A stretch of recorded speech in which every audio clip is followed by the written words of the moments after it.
సంగమంతా బాగున్నారా అని పిలిచి మరి మాట్లాడుతూ ఉంటారు. చాలా సంతోషం. మరి సభలో ముందుగా మరి మోషే గారు ముందుగా వచ్చి చక్కగా స్తుతి ఆరాధన నడిపించిన ఆయనే కాదు, మా కుమార్తె దుర్జమ్మ, ముగ్గురు కుమార్తెలు వచ్చి ఫ్యామిలీతో వచ్చారు. ఇప్పుడు చక్కగా వాడు మంచి పాట పాడారు. దేవుడా బిడ్డను దీవించగలగా. అలాగే మూడి కూడా మందంపూడిలో దేవుని సేవ చేస్తున్న దైవజనుడు మూడి, ఆయన కూడా ఇప్పుడే వచ్చారు, లోపల ఉన్నారు. ఇప్పుడు చర్చలోకి వస్తారు. మరి ఆయన కూడా కుటుంబంతో వచ్చారనుకున్నాను నేను. వారిని కూడా దేవుడు మిగిలిగా ఆశీర్వదించగాక. మరి చాలా సమయం మంది దేవుని దాసులకి నేను ప్రేమిస్తున్నాను. వారు తీరిక లేకుండా, ఖాళీ లేకుండా దేవుని పరిచయంలో వాడబడుతున్నారు. వారి కోసం, వారి ఆరోగ్యం కోసం మీరు ప్రార్థన చేయండి. మరి యాక్సిడెంట్ అయిందోసారి కాలేక 3 ముక్కలైపోయిందంట. అలాంటి పద్ధతిలో కూడా దేవుడు వారిని కాపాడి స్వస్థపరిచి ఇంక మీరు తిరగలేరు, బయటికి వెళ్ళి వాకింగ్ చెప్పలేదు, మీరు రెస్ట్గానే ఉండాలన్నారు డాక్టర్లు. అప్పుడు ఆ మాట ఆయన లెక్క చేయలేదు. అసలు ప్రార్థన చేసుకుంటూ ప్రభులో కొనసాగిన టైంలో ఆయన స్వస్థపరిచి మళ్ళా తన సేవలో పరిచయంలో వారిని ఇదివరకు వాళ్ళే బలంగా వాడుకుంటారు. ఒకసారి గట్టిగా దేవుని స్తోత్రం చేద్దాం. ఇప్పుడు వారికి అవకాశం ఇస్తున్నాను. వారి వాక్యం ఈ మొదటి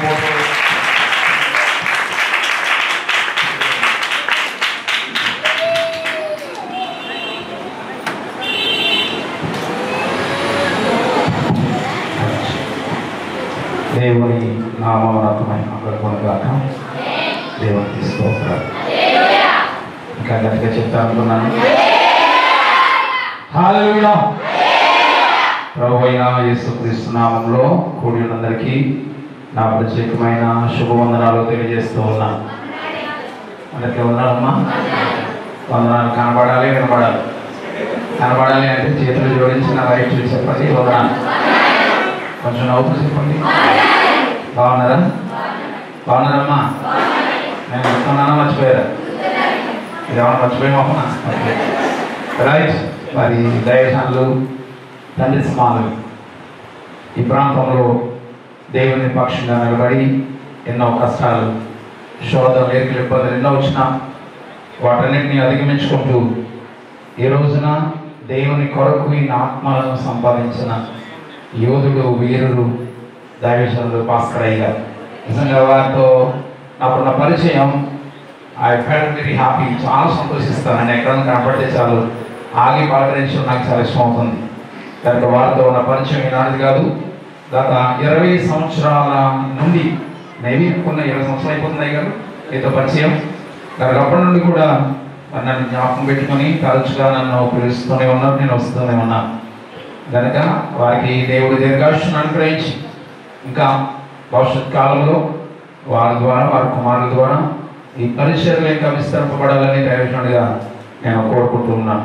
అలాగే మరి వారికి దేవుడు ఇచ్చినటువంటి సంతానంలో ప్రియ తమ్ముడు జోసెఫ్ గారు చాలా చక్కగా సంఘాన్ని ఆ తర్వాత చక్కగా వెనుకుండి చక్కగా నడిపిస్తున్నారు పరిచర్యలు. అలాగే మరొక కుమారుడు కాకినాడ పట్టణంలో ఉంటున్నారు. అలాగే వారికి ఇచ్చిన సంతానాన్ని కూడా దేవుడు దీవించాలని దైవజనుడిగా కోరుకుంటూ మరొక దైవజనానికి చక్కని ఆరాధన నటించిన ప్రియ సేవకులకు కూడా వందనాలు తెలియజేస్తూ ఉన్నాను. అలాగే కోనసీమలో సంగీతం సరే చక్కని కీబోర్డ్ ప్లేయర్ ఎవరైనా ఉన్నారంటే నాకు తెలిసి మా రాజే. చాలా మీటింగ్స్ వెళ్తున్నప్పుడు పెళ్ళిళ్ళలో కావచ్చు, మీటింగ్స్ కావచ్చు, ఖచ్చితంగా కలుస్తూ ఉంటాం. తమ్ముడు ఎక్కడ చూడడం వెరీ హ్యాపీ. మీరు వెళ్ళాలనుకుంటే వెళ్ళండి. నేను ఏం పాటలు పాడిన నాకు పాటలు రావకూడదు. వచ్చినా కూడా పాత పాటలు వచ్చి మధ్యలో మేము పాడుకుంటాం. ఓకే, నా గురించి మీరు ఉండదు. If you want you go, you can go. Okay right. ఎంతో ఈరోజు ఒక శ్రేష్టమైన విషయాన్ని ఈ రాత్రి, రేపు పగలు, రేపు రాత్రి 3 వర్తమానాలు మాట్లాడతారు. ఓకేనా? జాగ్రత్తగా మీరు మనసు పెట్టి ఆలోచించారు. వాక్యంలోకి వెళ్ళడానికి ముందు నేను మిమ్మల్ని మాట్లాడుదాం అనుకుంటున్నాను. నన్ను ఎప్పుడూ చూడనోడు ఎంతమంది ఉన్నారో చేతులెత్తండి. నన్ను ఎప్పుడూ చూడలేదండి, ఇదే ఫస్ట్ టైం మిమ్మల్ని చూస్తున్నాం అన్నవాడు ఎవరైనా ఉంటే ప్లీజ్ రైస్ యువర్ హ్యాండ్స్. ఈ చేతులు పైకెత్తండి, కొంచెం పైకెత్తనమ్మా. అబ్బో కొంతమంది అక్కడెక్కడ ఉన్నారు. అలాగే రైట్. ఇలా కాదు కానీ మిమ్మల్ని చూసినామంటే మీరు మాకు తెలుసు అంటే అన్నవాడు చేతులెత్తండి. Okay right. మ్యాక్సిమం అందరూ తెలిసిన వాళ్ళు ఏదో 2-3 కొంచెం తెలియని వారు ఉన్నారు. ఆ కొత్తవాడు అనుకుంటున్నారు బయట ఆల్మోస్ట్ కట్టారు కదా, దాంట్లో ఉన్నవాడు వీడా కదా దాంట్లో నేనేనమ్మా, డౌట్ ఏం పెట్టుకోకండి. ఓకే, దానికి వినండి. నేను 8 గంటలు మాట్లాడచ్చు. అయ్యారు ముగింపు ఎప్పటికి ఏంటి తమ్ముడు? ముగింపు పర్లేదు, ఎంతసేపు మాట్లాడినా అమ్మ అయ్యారు అన్నారు, మీరు ఎంతసేపు మాట్లాడినా పర్లేదండి అని ఆయన అన్నారు. ఆయన విషయం పక్కన పెట్టి మీ సంగతి చెప్పండి. మీరు ఎంతసేపు చెప్పినా వింటా ఉన్నారు చెప్పండి. లేదా చూసుకుని మాట్లాడి 1 గంట అయిపోతుంది, పర్వాలేదా? 1 గంట అయినా 2 అయినా వింటా ఉన్నారు చెప్పండి. లేదా మీకు వందనాలమ్మా, ఇంకా నిన్నగా ఉన్నారు.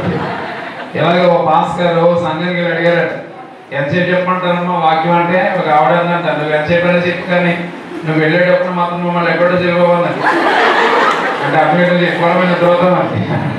ఇక్కడ మాట చెప్తే ఇక్కడ నిద్రపోయే అధికారం ఎవరికైనా ఉన్నదంటే చాలా గర్వంగా చెప్పుకుంటా నాకు ఒకరికి ఉంది.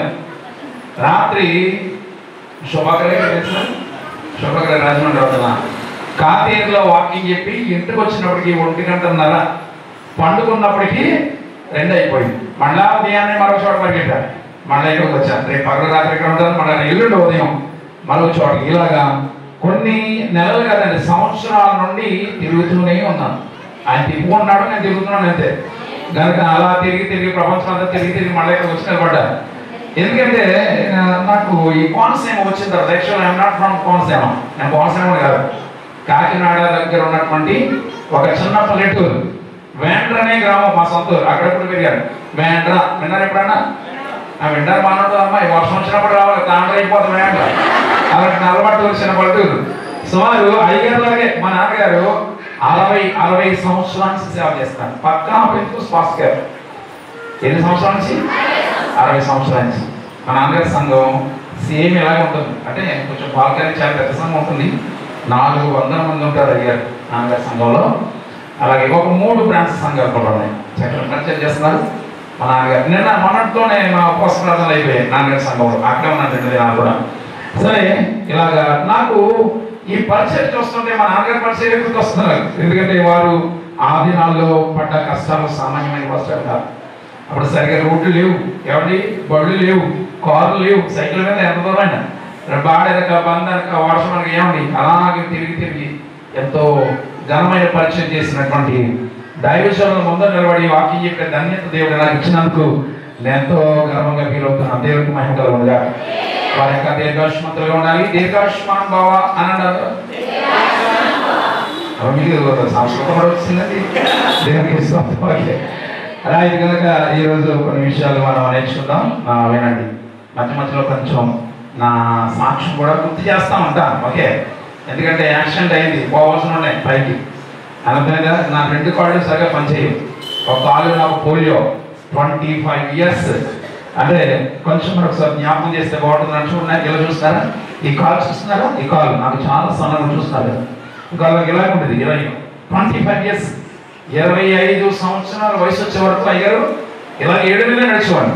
జోడు కానీ షూ కానీ ఎప్పుడు వేసుకోలేదు. ఎంతకాలం? 25 సంవత్సరాలు. చాలాసార్లు ఆత్మహత్య చేసుకోవాలనుకున్నాను. ఎందుకంటే జోడు లేకుండా షూ లేకుండా మంచి ఎండాకాలంలో తార్ రోడ్డు మీద నడండి ఎలా ఉంటుంది? నడవగలరా? It's very హార్బుల్. అలా నడవలేక అనుకున్నవాడిని, ఈ బ్రతుకు అవసరమా చనిపోదాం అనుకున్నవాడిని.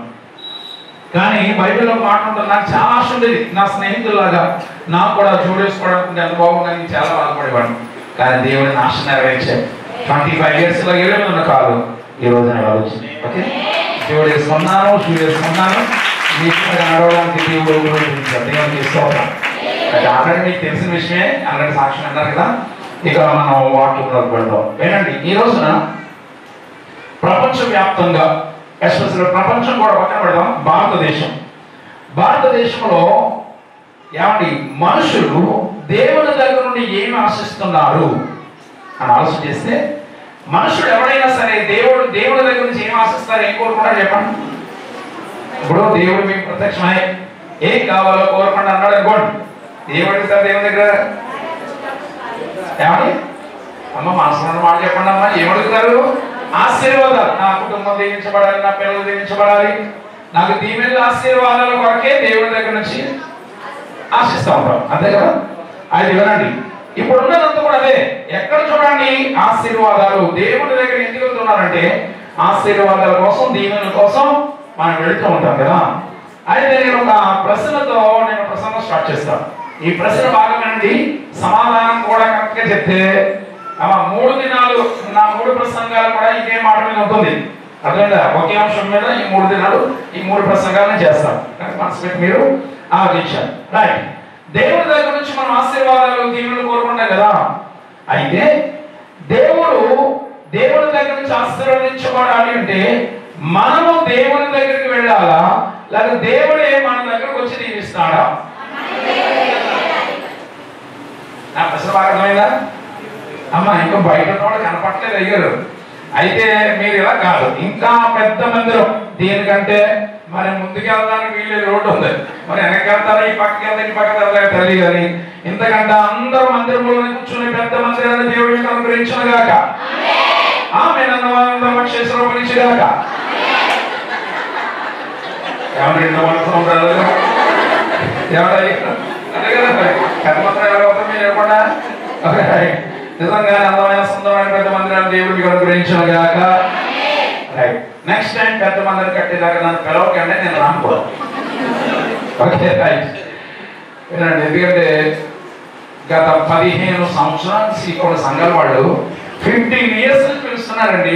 మన ఒక ఆయన నేను అన్నాను ఏమండి ఇంకా అయితే మధ్యలో మనకి ఈ సంఘానికి గ్యాప్ వచ్చింది కానీ ఇంకొక గ్యాప్ లేదు, కంటిన్యూగా పిలుస్తూనే ఉన్నారు. నేను అన్నాను ఏమండి ఎంతకాలం పిలుస్తారు నన్ను, కొత్త వాళ్ళు పిలుచుకోవచ్చు కదా, మంచి వాకింగ్ చెప్పేవాళ్ళు ఉన్నారంటే ఆయన అంటాడు కొంత మాట అంటే మీరు చచ్చిపోయే దగ్గర వస్తుందా నా చావు పెట్టాడు బాగా.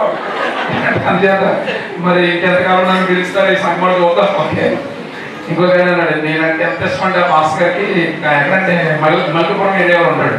రోడ్డు మీద కనపడ్డాను అనుకోండి, బండి దిగి ఎవరు పరిగెట్టుకు వచ్చేసి గట్టిగా కవరింగ్ చేసుకుని రోడ్డు మీద ముందు చేసుకుంటాను. నాకేం అంత ఇష్టం అనమాట. 70 సంవత్సరం వయసు ఉన్నదానికి చాలా కొడుకులు కంటే నాకు నేనంటే బాగా ఇష్టమైంది.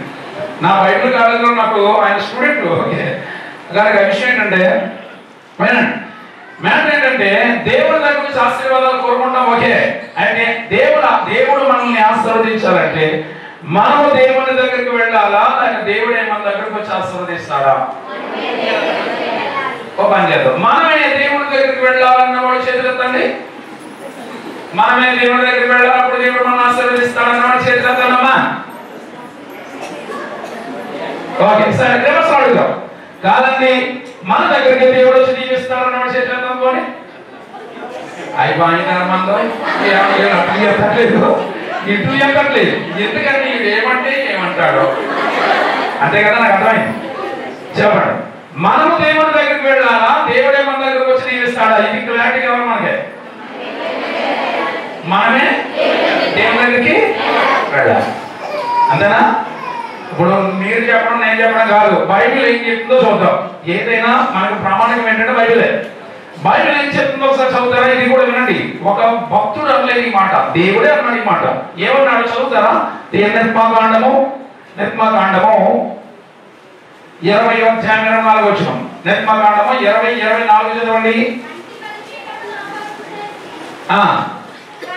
ఆగమా ఇంకా చెల్లెం ఒకసారి తిక్కుతానే ఉన్నారు. నిర్మాకాండం ఎక్కడ ఉంటుందంటే కీర్తన గ్రంథం పక్కన ఉంటుంది చూడండి. నిర్మాకాండ కీర్తన గ్రంథం పక్కన చూడమ్మా, ఎక్కడ ఉంది? మరి చేపట్టింది ఏంటి? తీవ్ర అది నిర్మాకాండం 20:24 చదవండి. మంటి బలిపీఠం నా కొడుకు కట్టి దాని మీద నీ దహన వల్లను సమాధాన వల్లను నీ గొర్రెలను నీ ఎద్దులను అర్పింపవలెను. నేను నా నామమును జ్ఞాపకార్థముగా ఉంచు ప్రతి స్థలములో నీ యొద్దకు వచ్చి నిన్ను ఆశీర్వదించదును. దేవునికి మహిమ కలుగును గాక. ఎవరన్నారు ఈ మాట? దేవుడే మాట్లాడుతున్నాడేమో. నీ నా కొరకు ఏం చేయదు? మంటి బలిపీఠములు కట్టి దాని మీద దహన బలి అర్పించినట్లయితే నేనే నీ దగ్గరకు వచ్చి ఏం చేస్తాను? ఆశీర్వదిస్తాను. తలలో పైకెత్తండి, నా వైపు చూడండి. ఇదే మాట మీద ఉంటుంది ప్రసంగం అంతా. God's requirement. దేవుడు ఏమన్నా చెప్పండి, నా కొరకు నువ్వేం చేయాలి? మంటి బలిపీఠమును కట్టి దాని మీద ఏం చేయాలి?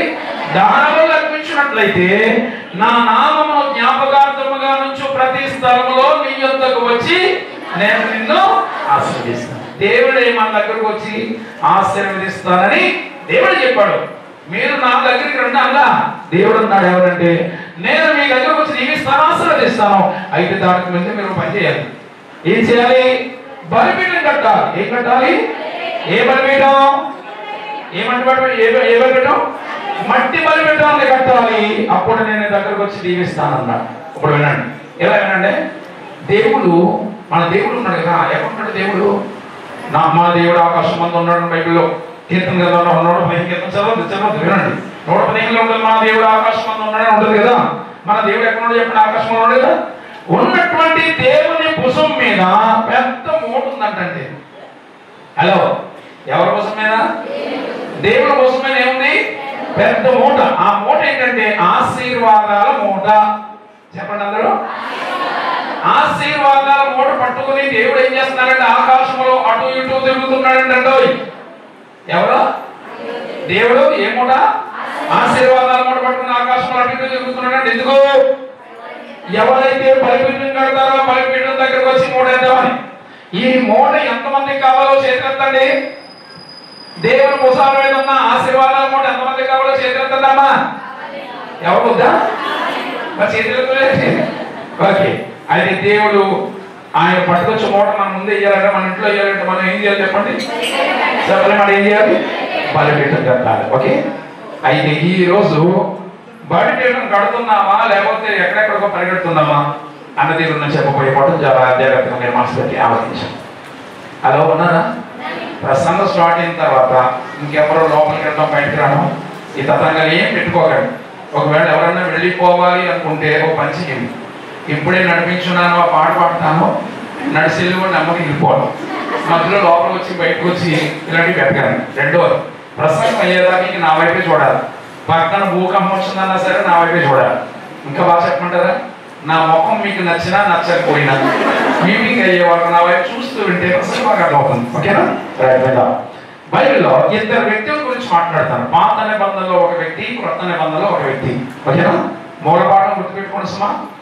దీవించబడాలన్నా ఆశీర్వదించబడాలన్నా మనము దేవుడి దగ్గరికి వెళ్ళాలా? దేవుడే మన దగ్గరకు వస్తాడంటే దేవుడు అన్నాడు ఏమనంటే నేనే నీ దగ్గరకు వచ్చి ఏం చేస్తాను? ఆశీర్వదిస్తాను. ఎప్పుడు?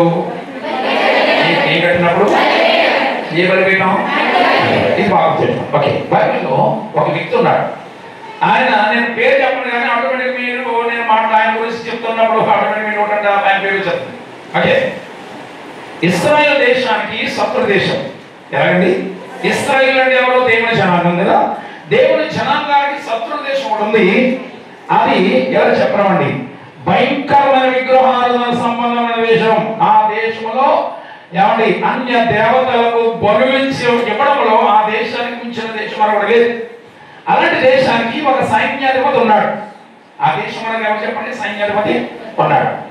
అయితే అతను రాజు ముందు ఎలా నిలబడుతున్నాడు అంటే చాలా వీరుడు ధీరుడు అన్నట్లుగా నిలబడుతున్నాడు. చూసినాడు అందరూ, ఆహా ఏమి సైన్యాధిపతి అండి, ఎంత గొప్పవాడు, వీరుడు ధీరుడు అని ఎంతో పొగుడుతున్నారు. రాజు ముందు గంభీరంగా నిలబడుతున్నాడు. కానీ ఇంటికి వెళ్ళిన తర్వాత బోర్మని ఏడుస్తున్నాడు. రాజు ముందు ప్రజల ముందు ఎలా ఉన్నాడు చెప్పండి? వీరుడు ధీరుడు ఉన్నాడు. ఇంటికి వెళ్ళిన తర్వాత ఏం చేస్తున్నాడు? బోర్మని ఏడుస్తున్నాడు. అలా ఏడుస్తున్నటువంటి సంగతి ఆ ఇంట్లో ఒక చిన్న పిల్ల ఉందండి. ఆ పిల్ల చూసింది. ఆ అమ్మాయి చూసింది, అయ్యో యజమానుడా ఏంటి నీ పరిస్థితి? ప్రజల ముందు ఏమో గంభీరంగా రాజు వీరుడు ధీరుడుగా ఉన్నావు, ఇంటికి వచ్చిన తర్వాత ఏంటి నీ పరిస్థితి ఎలాగైపోయింది అని ఆ అమ్మాయి, నన్ను తీసుకొచ్చేసావు కదా నా దేశం నుండి నువ్వు. నా దేశంలో ఒక దైవజనుడు ఉన్నాడు, చాలా అద్భుతమైన సేవకుడు, అద్భుతమైన ప్రవక్త. ఆయన దగ్గరికి వెళితే నీకున్న రోగం పోద్ది అంది. ఇక నేను మాట్లాడుతుందే చెప్పేలా మన మహానుభావుడు ఎవరో ఏంటండి అందరూ ఒకేసారి ఒళ్ళు మంచి ఇస్తారేమో అనుకున్నా. ఎవరు చెప్పండి? నయమాను. వినండి, రాజు ముందు ధీరుడు వీరుడులాగా ఉన్నాడు కానీ ఇంటికి వచ్చిన ఏడుస్తున్నాడు తనకున్న రోగాన్ని బట్టి. ఏ రోగం అది? కుష్ఠరోగం కలిగిన వాడు దేశంలో సైన్యాధిపతి అయ్యాడు. ఇది వినండి, ఒక విషయం చెప్తా. అసలు సైన్యాధిపతి అంటే అర్థం ఏం చేసా? దేశానికి ప్రధానమంత్రి తర్వాత అంత పవర్ఫుల్ కలిగిన వాడు ఎవడంటే సైన్యాధిపతి. దేశంలో సైన్యాధిపతి అనబడిన వాడు ఎలాంటి వాడు ఉండాలి? యాక్చువల్లీ మీకు మాట చెప్తాను, మన ఈ మందిరంలో ఎవరైనా మీ బంధువుల స్నేహితులు ఇక్కడ ఉన్న వాళ్ళు ఎవరైనా పోలీస్ డిపార్ట్మెంట్ ఉన్నారా? పోలీసులు ఉన్నారా? ఎవరైనా తమ్ముళ్ళు పోలీసులు ఉన్నారు? ఎవరు ఉంటే కదా పోలీసు ఉద్యోగం రావాలంటే ఎన్ని టెస్ట్ పాస్ అవ్వాలి? ఎన్ని టెస్ట్ పాస్ అవ్వాలి? బాడీ చూస్తారు, రన్నింగ్ చూస్తారు, ఫిట్నెస్ చూస్తారు కదా. అన్ని విధాలు కరెక్ట్ గా ఉంటేనే ఏ ఉద్యోగం? పోలీసు ఉద్యోగం. ఒక పోలీసు ఉద్యోగానికి అంత కరెక్ట్ గా ఆలోచనగా ఉండాలి కదా. మరి అలాంటిది దేశములకు సైన్యాధిపతి అయిన వాడు కుష్ఠరోగి అయిన వాడికి ఎలాంటి ఉద్యోగం కలిగించారండి? హలో ఉన్నారు ఇక్కడ? హలో అనగా ఒక్కసారి తిరిగి నన్ను అందరూ లోపల పలకరించండి. హలో అయ్యి బాబు కొంచెం గట్టిగా హలో. Very good. నేను ప్రసంగం మధ్యలో హలో అన్న అలవాటు నాకు. ఎందుకంటే మీరు వింటున్నారా లేదా, మెలకుగా ఉన్నారా లేదా తెలుసుకోవడం కోసం మధ్యలో హలో అంటాను. హలో అన్న ప్రతిసారి తిరిగి మీరు నన్ను హలో అని పలకరించవలసిందే. అలా పలకరిస్తేనే మీరు బ్రతుకున్నారని అనుకుంటారు. హలో ఎందుకు నాకు అనిపిస్తుంది అయ్యారు మొదటి రోజే చాలా మంది ఆల్రెడీ మధ్యాకాశం దాటేశారు. మూడవ ఆకాశం దగ్గరలో ఉన్నట్టున్నారు. అమ్మాయి సరే అడిగినాడు బాబు కొందరు వెళ్ళకూడదు. యేసుప్రభువు రావాలి, పూర్వం వెళ్ళాలి. ఇప్పుడు ఎక్కువ జరగాలి. చెప్పండి. రాజు ముందు వీరుడుగా ఉన్నాడు కానీ ఇప్పుడు వచ్చి ఏడుస్తున్నాడు అనుకున్నారు కానీ బట్టి ఎవరైనా. అసలు నయమాను దేశానికి సైన్యాధిపతిగా ఉండడానికి అర్హుడేనంటారా? కాదు కదా. ఎందుకంటే అతను రోగి అయిన వాడిని ఎవరినైనా సైన్యాధిపతిగా పెట్టుకుంటారా? కానీ విషయం ఏంటంటే ఇతను కుష్ఠరోగం ఉన్నవాడు బయట తెలిసిపోతాడు. వాడు చూసినా చేతులు చూసినా రోగం తెలిసిపోతుంది. కానీ ఇతనికి కుష్ఠరోగం చేతుల్లో కాళ్ళు లేదు. రహస్య స్థలంలో ఎవరికి కనిపించిన ప్రదేశంలో ఎక్కడో వీటి మీద ఎక్కడో సంథింగ్. అసలు కుష్ఠరోగం అనేది దాని గురించి మీరు స్టడీ చేస్తే అర్థమవుతుంది. ఒక మచ్చ వస్తుందండి. ఆ మచ్చ మీరు బ్లేడ్తో కోసినా సూదితో గుచ్చినా ఏ బాధ కలదు, అసలేం కాదు. అలాంటి మచ్చ చాలా ప్రమాదకరం. అర్థమైందా? అలాంటి ఈ రోగం ఎక్కడుందంటే మనుషులు కనిపించే చూడలేదు కానీ రహస్య స్థలంలో ఉంది. కానీ రాజు ముందు బాగానే గంభీరంగా ఉన్నాడు. ఇంటికి చేస్తున్నాడు ఇతను ఏడుస్తున్నాడు. ఆ పిల్ల చూసింది ఈ అమ్మాయి ఎవరిదో ఎక్కడి నుంచి వచ్చింది. ఒక రోజు ఈ సైన్యాధిపతి యుద్ధానికి వెళ్ళాడు. ఎక్కడికి? దేవుని జనాంగమైన ఇశ్రాయేలు దేశానికి యుద్ధానికి వెళ్ళినప్పుడు ఈ అమ్మాయి బాగా నచ్చింది, బాగుంది కదా అని చెప్పి అమ్మాయిని ఏం చేసిందంటే ఏమండి చెర తీసుకొని వచ్చేసాడు. తన ఇంట్లో పెట్టుకున్నాడు. ఆ పిల్లంది నీ బాగా నేను చూడకపోతున్నానయ్యా, నువ్వు నా దేశం వెళ్ళి ఒకసారి అక్కడ మంచి దైవం ఉన్నాడు, ఆయన అద్భుతంగా నిన్ను స్వస్థపరుస్తాడు కదా అన్నాడు. సరే అని చెప్పి భార్య చెప్పిన మాటలు బట్టి అమ్మాయి ఏదో చెప్తుంది కదా వెళ్ళొచ్చు కదా అంటే బయలుదేరాడమ్మా. ఎక్కడికి? ఇశ్రాయేలు దేశానికి బయలుదేరి వెళ్ళిన తర్వాత దైవజనుడు ఎవరు చెప్పాలి? నేను చెప్పను. Very good. ఎలీషా దగ్గరికి వెళ్ళిన తర్వాత ఎలీషాతో చెప్పుకున్నాడు ఇది నా పరిస్థితి. చెప్పినప్పుడు ఎలీషా ఏమన్నాడు? నాయనా ఇక్కడ ఒక నది ఉంది, ఆ నదిలోకి వెళ్ళి 7 సార్లు మునుగమన్నాడు. ఏ నది? యోర్దాను నది. యోర్దాను నదిలోకి వెళ్ళి 7 సార్లు 7 మార్లు మునుగమన్నాడు. మునుగమన్న తర్వాత ఏమన్నా తెలుసా? నువ్వేదో ఒక మాయ చేసి మంత్రం చేసి ఒక ప్రార్థన చేసి స్వస్థత చేద్దాం అనుకుంటే ఈ చండాలమైన నీళ్ళలో మునుగమంటామని ఆయన కోపగించుడు ఏం చేశాడు?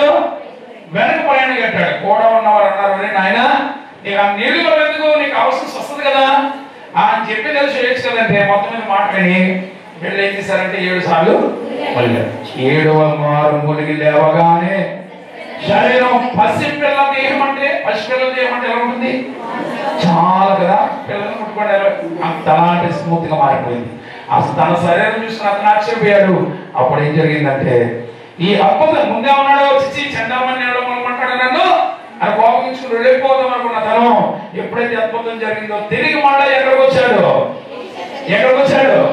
ఆ నది నుండి అలాగే వెళ్ళిపోలేదు కానీ తిరిగి మళ్ళీ ఎక్కడికి వచ్చాడంటే దైవజనుడు ఎలీషా దగ్గరకు వచ్చాడు.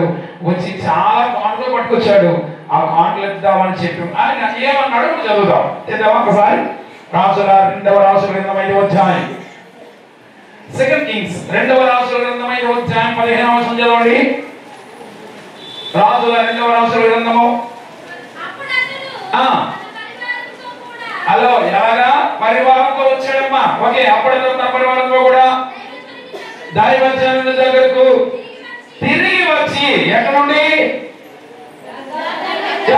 తిరిగి వచ్చి ఎవరి ముందు నిలబడ్డాడు చెప్పండి?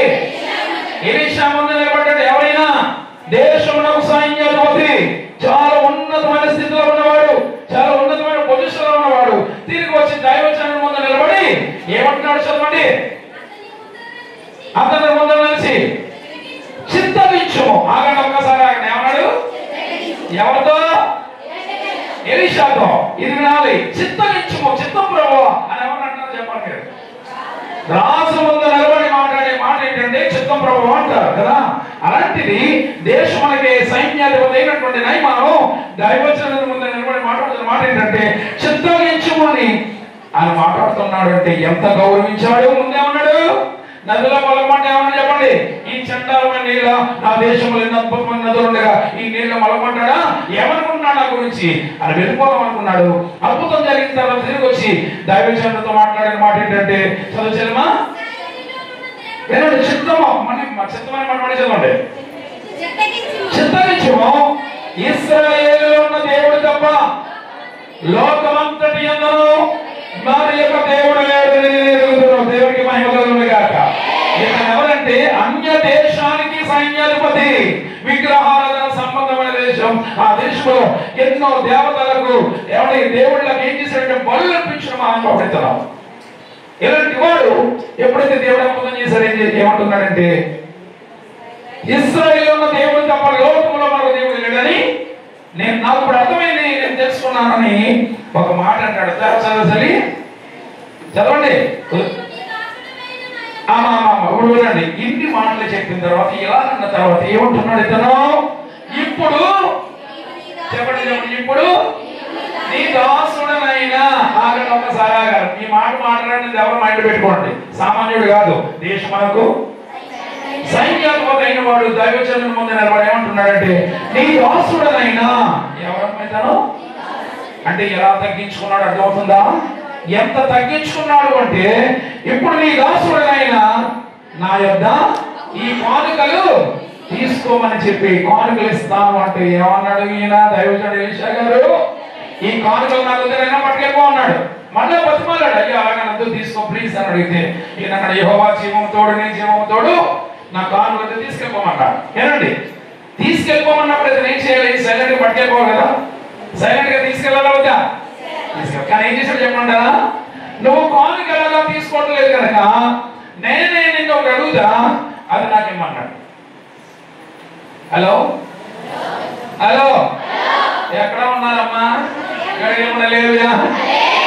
కానుకలతో ఉన్నప్పుడు సైలెంట్ గా వెళ్ళిపోవడానికి బదులు ఏమడుగుతున్నాడు ఇతను? నువ్వు కానుక తీసుకోవడం లేదు కనుక నేనే ఒకటి అడుగుతాను, నాకు ఇమ్మన్నాడు. ఏమడిగాడు తర్వాత చదవండి. అమ్మ చెల్లెమ్మ నువ్వు తప్ప ఇంకెవరు లేరు ఇక్కడ. ఇక చదివేవాళ్ళు ఎవరు లేరంటే సమస్యలో చూడండి. ఎదురవుతున్నాడు యెహోవాకు తప్ప దహన బలినైనను మరి ఏ బలినైనను ఇతరమైన దేవతలకు నేను ఇక మీదట ఆగండి ఈ మాట జాగ్రత్తగా ఇక మీదట అర్పించాడంటే అర్థమేంటి? ఏం చేశాడు అప్పుడు దాకా? ఏమర్పించాడు? ఎవరికి? అన్య దేవతలకు ఏం చేశాడు? బలు అర్పించినటువంటి మహానుభావుడు ఎప్పుడైతే దేవుడు అద్భుతం చేశాడో దైవజనుడు అంటున్నాడు యెహోవాకు తప్ప ఇక మీదట ఏ దేవతలకు నేను బలులు అర్పించాను అని చెప్పి ఏమడిగా చదవడం తర్వాత 2 కంచాల గాడిదల మోయుపాటు మన్ను నీ దాసుడైనా నాకు ఇప్పించకూడదా అని అడిగాడు. చాలండి తమకు పెట్టేస్తాను నేను అవన్నీ చూడండి. హలో అబ్బా సౌండ్ సరిపడలేదు నాకు అడిగా చెప్పండి. ఏమడిగడమైనా నువ్వు కానుక ఎలాగ తీసుకోవడం లేదు కనుక నేను వెళ్ళిన తర్వాత యెహోవాకు తప్ప వేరే దేవతలకు దేవుళ్ళగా బలు అర్పించను కనుక నాకు ఏం కావాలని అడిగాడు చెప్పాలి. 2 కంచర గాడిదలు మోయుపాటు మన్ను. మన్ను అంటే ఏంటి? మట్టి అడిగాడు. ఏమడిగాడమ్మా? ఎంత? 2 గాడిదలు మోసేటంత మట్టి నాకు కావాలండి. ఎందుకంటే ఏంటి మట్టి? చెప్పండి ఎందుకు మట్టి? ఎందుకు ఏంటి? ఎవరి దేశంలో మట్టి లేదైతే మన దేశంలో మట్టిలేదా? మరి ఎందుకు మట్టి చెప్పాలి? మట్టి అడిగాడు కదా. యెరూషలేములో వచ్చి స్వస్థత పొందిన తర్వాత మట్టి కావాలన్నాడు. అక్కడికి వెళ్ళిన తర్వాత ఒక బలిపీఠం కట్టాలని కూడా దేశం మట్టి ఉంది కదా. ఆ మట్టితో బలిపీఠం కట్టొచ్చు కదా. ఇక్కడ మట్టి ఎందుకు అడిగాడు? మీరు చాలా తెలివైనాడు. ఓకే ఎందుకంటే ఇతను అడగడానికి ఇతను ఎంత అద్భుతమైనటువంటి బ్రిలియంట్ మైండ్ చూడు ఎంత ఆలోచన చేశాడంటే ఇంత గొప్ప దేవుడు యెహోవా దేవునికి ఒక అద్భుతమైన పేరు పరిశుద్ధుడు. ఏం పేరు ఉంది? వేల కోట్ల దేవతలు పరలోకంలో పరిశుద్ధుడు పరిశుద్ధుడు పరిశుద్ధుడు పరమపురుషుడు యెహోవా దేవుడి యొక్క ఆ పరిశుద్ధతకు తగినట్లుగా బలిపీఠం కట్టాలా. బలిపీఠం కట్టాలంటే నా దేశములను బట్టి దేనితో తడవబడింది? అన్య దేవతల యొక్క రక్తముతో తడవబడిన మట్టది. అలాంటి పాప పెంకిన మట్టిలో ఈ పరిశుద్ధ దేవునికి నేను బలిపీఠం కట్టకూడదు అనుకుని ఏమంటడిగాడు అంటే ఎంత పవిత్రంగా దేవుడు ఆలోచిస్తున్నాడో చూడండి. ఎవరైందంటే క్రైస్తవుడు కాదు, యూదుడు కాదు, ఒకప్పుడు అన్యుడైన వాడికి అడుగుతున్నటువంటి మాట ఏంటంటే నా దేశం వెళ్ళిన తర్వాత యెహోవాకు తప్ప వేరే దేవతలకు దేవుళ్ళకు నేను బలిపీఠాలు కట్టాలో ఆరాధన చేయను, కానీ ఈ దేవుడికి బలిపీఠం కట్టాలనుకుంటున్నాను కనుక నాకు ఈ మట్టి కావాలన్నాడు. ఈ మట్టి ఎందుకు అడిగాడు? ఆ దేశంలో మట్టి ఉండగా అంటే ఈ మట్టికి ఆ మట్టికి తేడా ఏంటో చెప్తాను కానీ ఇశ్రాయేలు దేశంలో ఉన్న భూమి చూసిన మట్టి, ఈ మట్టికి ఒక గొప్పమైన పేరు ఉంది. ఏం పేరు చెప్పండి? వాగ్దాన భూమి. ఫస్ట్ నేమ్ ఏంటంటే ఏమంటే కనాను దేశం అంటారు. దానికి ఇచ్చిన బిరుదు ఏంటంటే వాగ్దాన భూమి అన్నారు. వాగ్దాన భూమి ఎలా మారిపోయిందంటే పరిశుద్ధ భూమిగా మార్చబడింది. ఎందుకు చెప్పండి? ఇప్పుడు ఎవరైనా ఇక్కడ యెరూషలేముకి వెళ్ళిన ఉన్నారా? యెరూషలేము వెళ్ళిన వారు ఎవరైనా ఉన్నారా? జీవితంలో ఒక్కసారైనా చూడాలంటండోయ్. కనుక మీరు అందరూ జాగ్రత్తగా ప్లాన్ చేయండి. మీతో పాటు నేను కూడా వస్తాను. టికెట్ కూడా మీరు పెట్టుకోండి. మా దగ్గరికి నాకు ఓకే రాజుగారండి. యెరూషలేము వెళ్ళాలి ఖచ్చితంగా. అయితే యెరూషలేములో ఆ ఫ్లైట్లో వెళ్తాను కదా అమ్మ, చూస్తాను ఆయన చూడండి. ఫ్లైట్లో వెళ్తాను కదా, ఫ్లైట్ యెరూషలేములోకి ఎంటర్ అవగానే ఆ ఫ్లైట్లో సౌండ్ వస్తుందట. ఏమని చెప్పినా we are entering into the holy land, మన పరిశుద్ధ భూములు కడుగు పెట్టుచున్నామనే సౌండ్ వస్తుందట యెరూషలేములో. ఆ యొక్క ఫ్లైట్ వెళ్ళగానే అంటే ఆ భూమికి ఏం పేరు ఉంది? పరిశుద్ధ భూమి. చెప్పండి అందరూ, పరిశుద్ధ భూమి అనే పేరు ఉంది. ఏది దేంట్లో? ఇశ్రాయేలు దేశం మట్టికి. అందుకే వినండి అనుకున్నాడు, నా దేశం వెళ్ళిన తర్వాత ఈ మహాదేవునికి బలిపీఠం కట్టి ఆరాధించాలి. అయితే నా దేశంలో ఉన్న మట్టితో కట్టడానికి ఇష్టం లేదని ఏమంటే అడిగాడు? ఇశ్రాయేలు దేశంలో మట్టి అడిగాడు. అమ్మ, ప్రతి దేశానికి ప్రతి దేశంలో ఉన్న మట్టికి కొన్ని బిరుదులు ఉంటాయి. అన్ని దేశాలు కూడా పక్కన పడతాం. మనం భారతదేశంలో ఉన్నాం కనుక భారతదేశంలో ఉన్నటువంటి ఈ భూమికి కూడా ఒక బిరుదు ఉంది. ఏంటో చెప్పండి? భారతదేశంలో మనం నివాసం చేస్తున్నటువంటి ఈ భూమికి ఒక అద్భుతమైన బిరుదు ఉంది. మీరు నిజంగా నిక్కరసైన వినమ్మా, నిక్కరసైన భారతీయులు అయితే చెప్పాలి. నాకు భారతదేశంలో పట్టుకున్నటువంటి బిరుదు ఏమి? అబ్బా, 3 అంకెలు లెక్కేట్లో చెప్పారు. 1 2 3. అమ్మా ఎవరు ఇంకా నేను పాడదాం అనుకున్నాను. ఎవరు పాడ పుణ్య భూమి కదా. భారతదేశంలో పట్టుకున్నటువంటి బిరుదు అని చెప్పండి పుణ్యభూమి. ఎందుకు ఇచ్చామని చెప్తానండి. పుణ్యభూమి అంటే మనం భారతీయులం.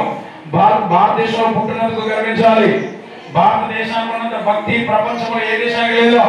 ఒక మహాపండితుడు అన్నాడు, భక్తి నేర్చుకోవాలంటే ప్రపంచంలో ఉన్న దేశాలు అందరూ భారతదేశం దగ్గరకు వచ్చి నేర్చుకోవాలంటే భక్తి అంటే ఏంటో అంత భక్తి కలిగిన దేశం భారతదేశం. అందుకే చూడండి, అందుకే దేవుళ్ళు కూడా మనకి ఎక్కువ. అదేదా భారతదేశానికి ఉన్నంత మంది దేవుళ్ళు ప్రపంచంలో ఏ దేశానికి ఉండరు.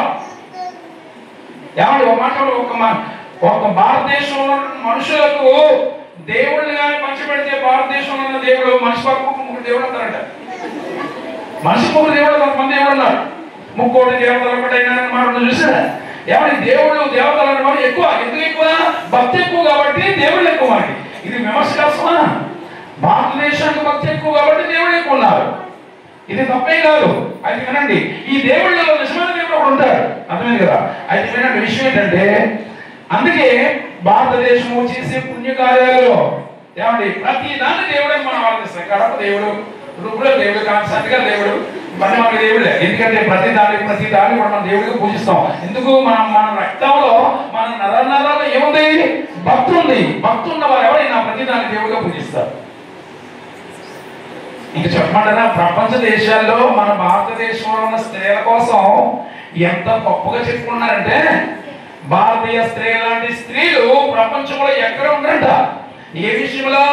భక్తి చేయాలన్నా, సాంప్రదాయాలు పాటించాలన్నా, కట్టుబాట్లు పాటించాలన్నా, భారతీయ స్త్రీకి మించిన స్త్రీలు భూమి మీద లేరట.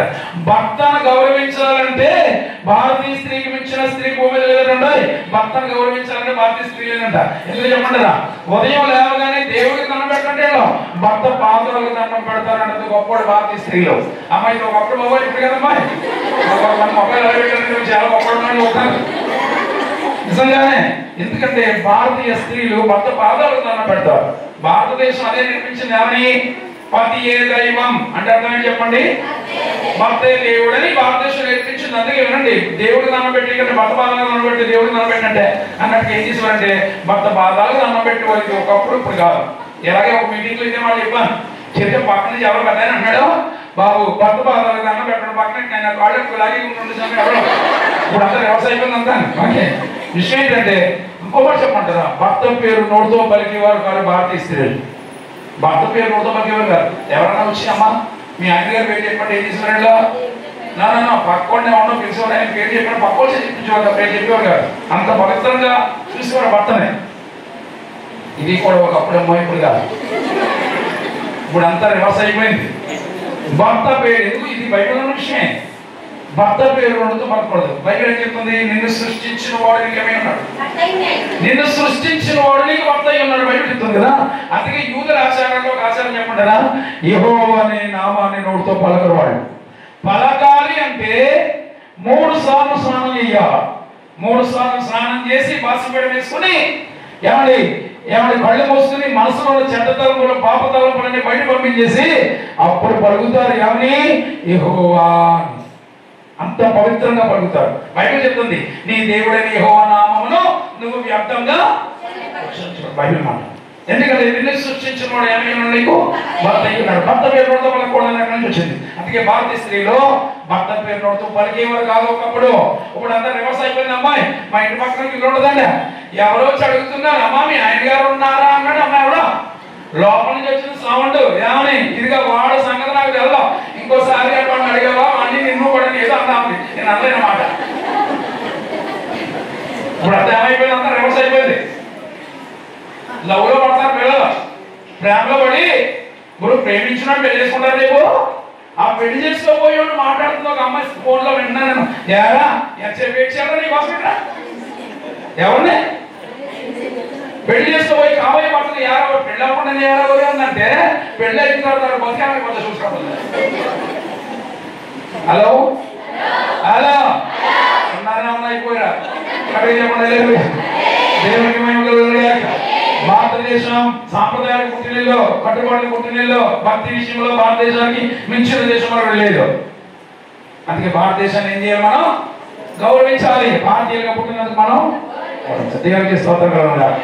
అలాగే ఒక్కొక్క దేశానికి ఒక చరిత్ర ఉంటుంది. అయితే ఏమంటే ఇస్రాయేల్ దేశంలో ఉన్నటువంటి ఆ దేశానికి చరిత్ర ఎంత ఏంటంటే దేవుడే భూమి మీదకి మనిషిగా దిగి వచ్చి దేవుని పాదాల మట్టిలో నడిచాయి కనుక మట్టి ఏమైపోయిందంటే పవిత్రమైపోయిందని పరిశుద్ధము అని పేరు పెట్టారు దానికి. ఈ మహానుభావుడు అన్యుడై ఉండి ఎంత ఆలోచించాడు అంటే నేను వెళ్ళిన తర్వాత ఈ దేవునికి ఆరాధించకుండా ఎలా ఉండగలను, ఈ దేవునికి బలిపీఠం కట్టకుండా ఎలా ఉండగలను, నా దేశంలో ఉన్న మట్టి అన్య దేవతల రక్తంతో తడబడిన మట్టితో ఈ పరిశుద్ధ దేవునికి బలిపీఠం ఎలా కడతాను? అందుకే నాకు ఈ మట్టి కావాలని రిక్వెస్ట్ చేసి మరి మట్టి పట్టుకెళ్ళి ఏం చేశాడంటే బలిపీఠం కట్టే దేవుణ్ణి ఆరాధించాడు. ఏ బలిపీఠం చెప్పాలి? ఏ బలిపీఠం? మూలపాఠం ఏంటి? దేవుడే ఉన్నాడు నా కొరకు. ఏ బలిపీఠం? మంటి బలిపీఠం కట్టి దాని మీద దహన బలు అర్పిస్తే ఏం చేస్తాను? నీ దగ్గరికి వచ్చి నేను ఆశిస్తాను. దేవునికి స్తోత్రం కలుగునుగాక. పాత నిబంధనలో మాట్లాడిన వ్యక్తి క్రైస్తవుడు కాదు, దేవుని బిడ్డ కాదు, యూదుడు కాదు, ఇశ్రాయేలుడు కాదు, అన్యుడు. ఒక అన్యుడైన వాడే ఈ దేవుని యొక్క మహత్వం గురించి విని, ఈ దేవుని యొక్క గొప్పతనం గురించి విని పరిశుద్ధమైనటువంటి దేవునికి పరిశుద్ధ మట్టితో బలిపీఠం కట్టాలి, మట్టకి బలిపీఠం కట్టాలి. ఇప్పుడు వినండి అమ్మ, నా ప్రసంగం ఇంకా స్టార్ట్ చేయలేదు. నేను ఇంకా ఇంట్రొడక్షన్ లోనే ఉన్నా. ప్రసంగం మొదలెట్ట ముందే మీరు ఇలా అయిపోతే ప్రసంగం అయినప్పటికీ మీ పరిస్థితి ఏంటో నాకు అర్థం కావట్లేదు. కానీ మొక్కలు ఎలా ఉన్నాయంటే ఇంకా ప్రసంగం మొదలెట్టకుండా ఏం చెప్తున్నారు ఇప్పుడు దాకా ఆయన చూస్తున్నారు నా ఇంటి కదా.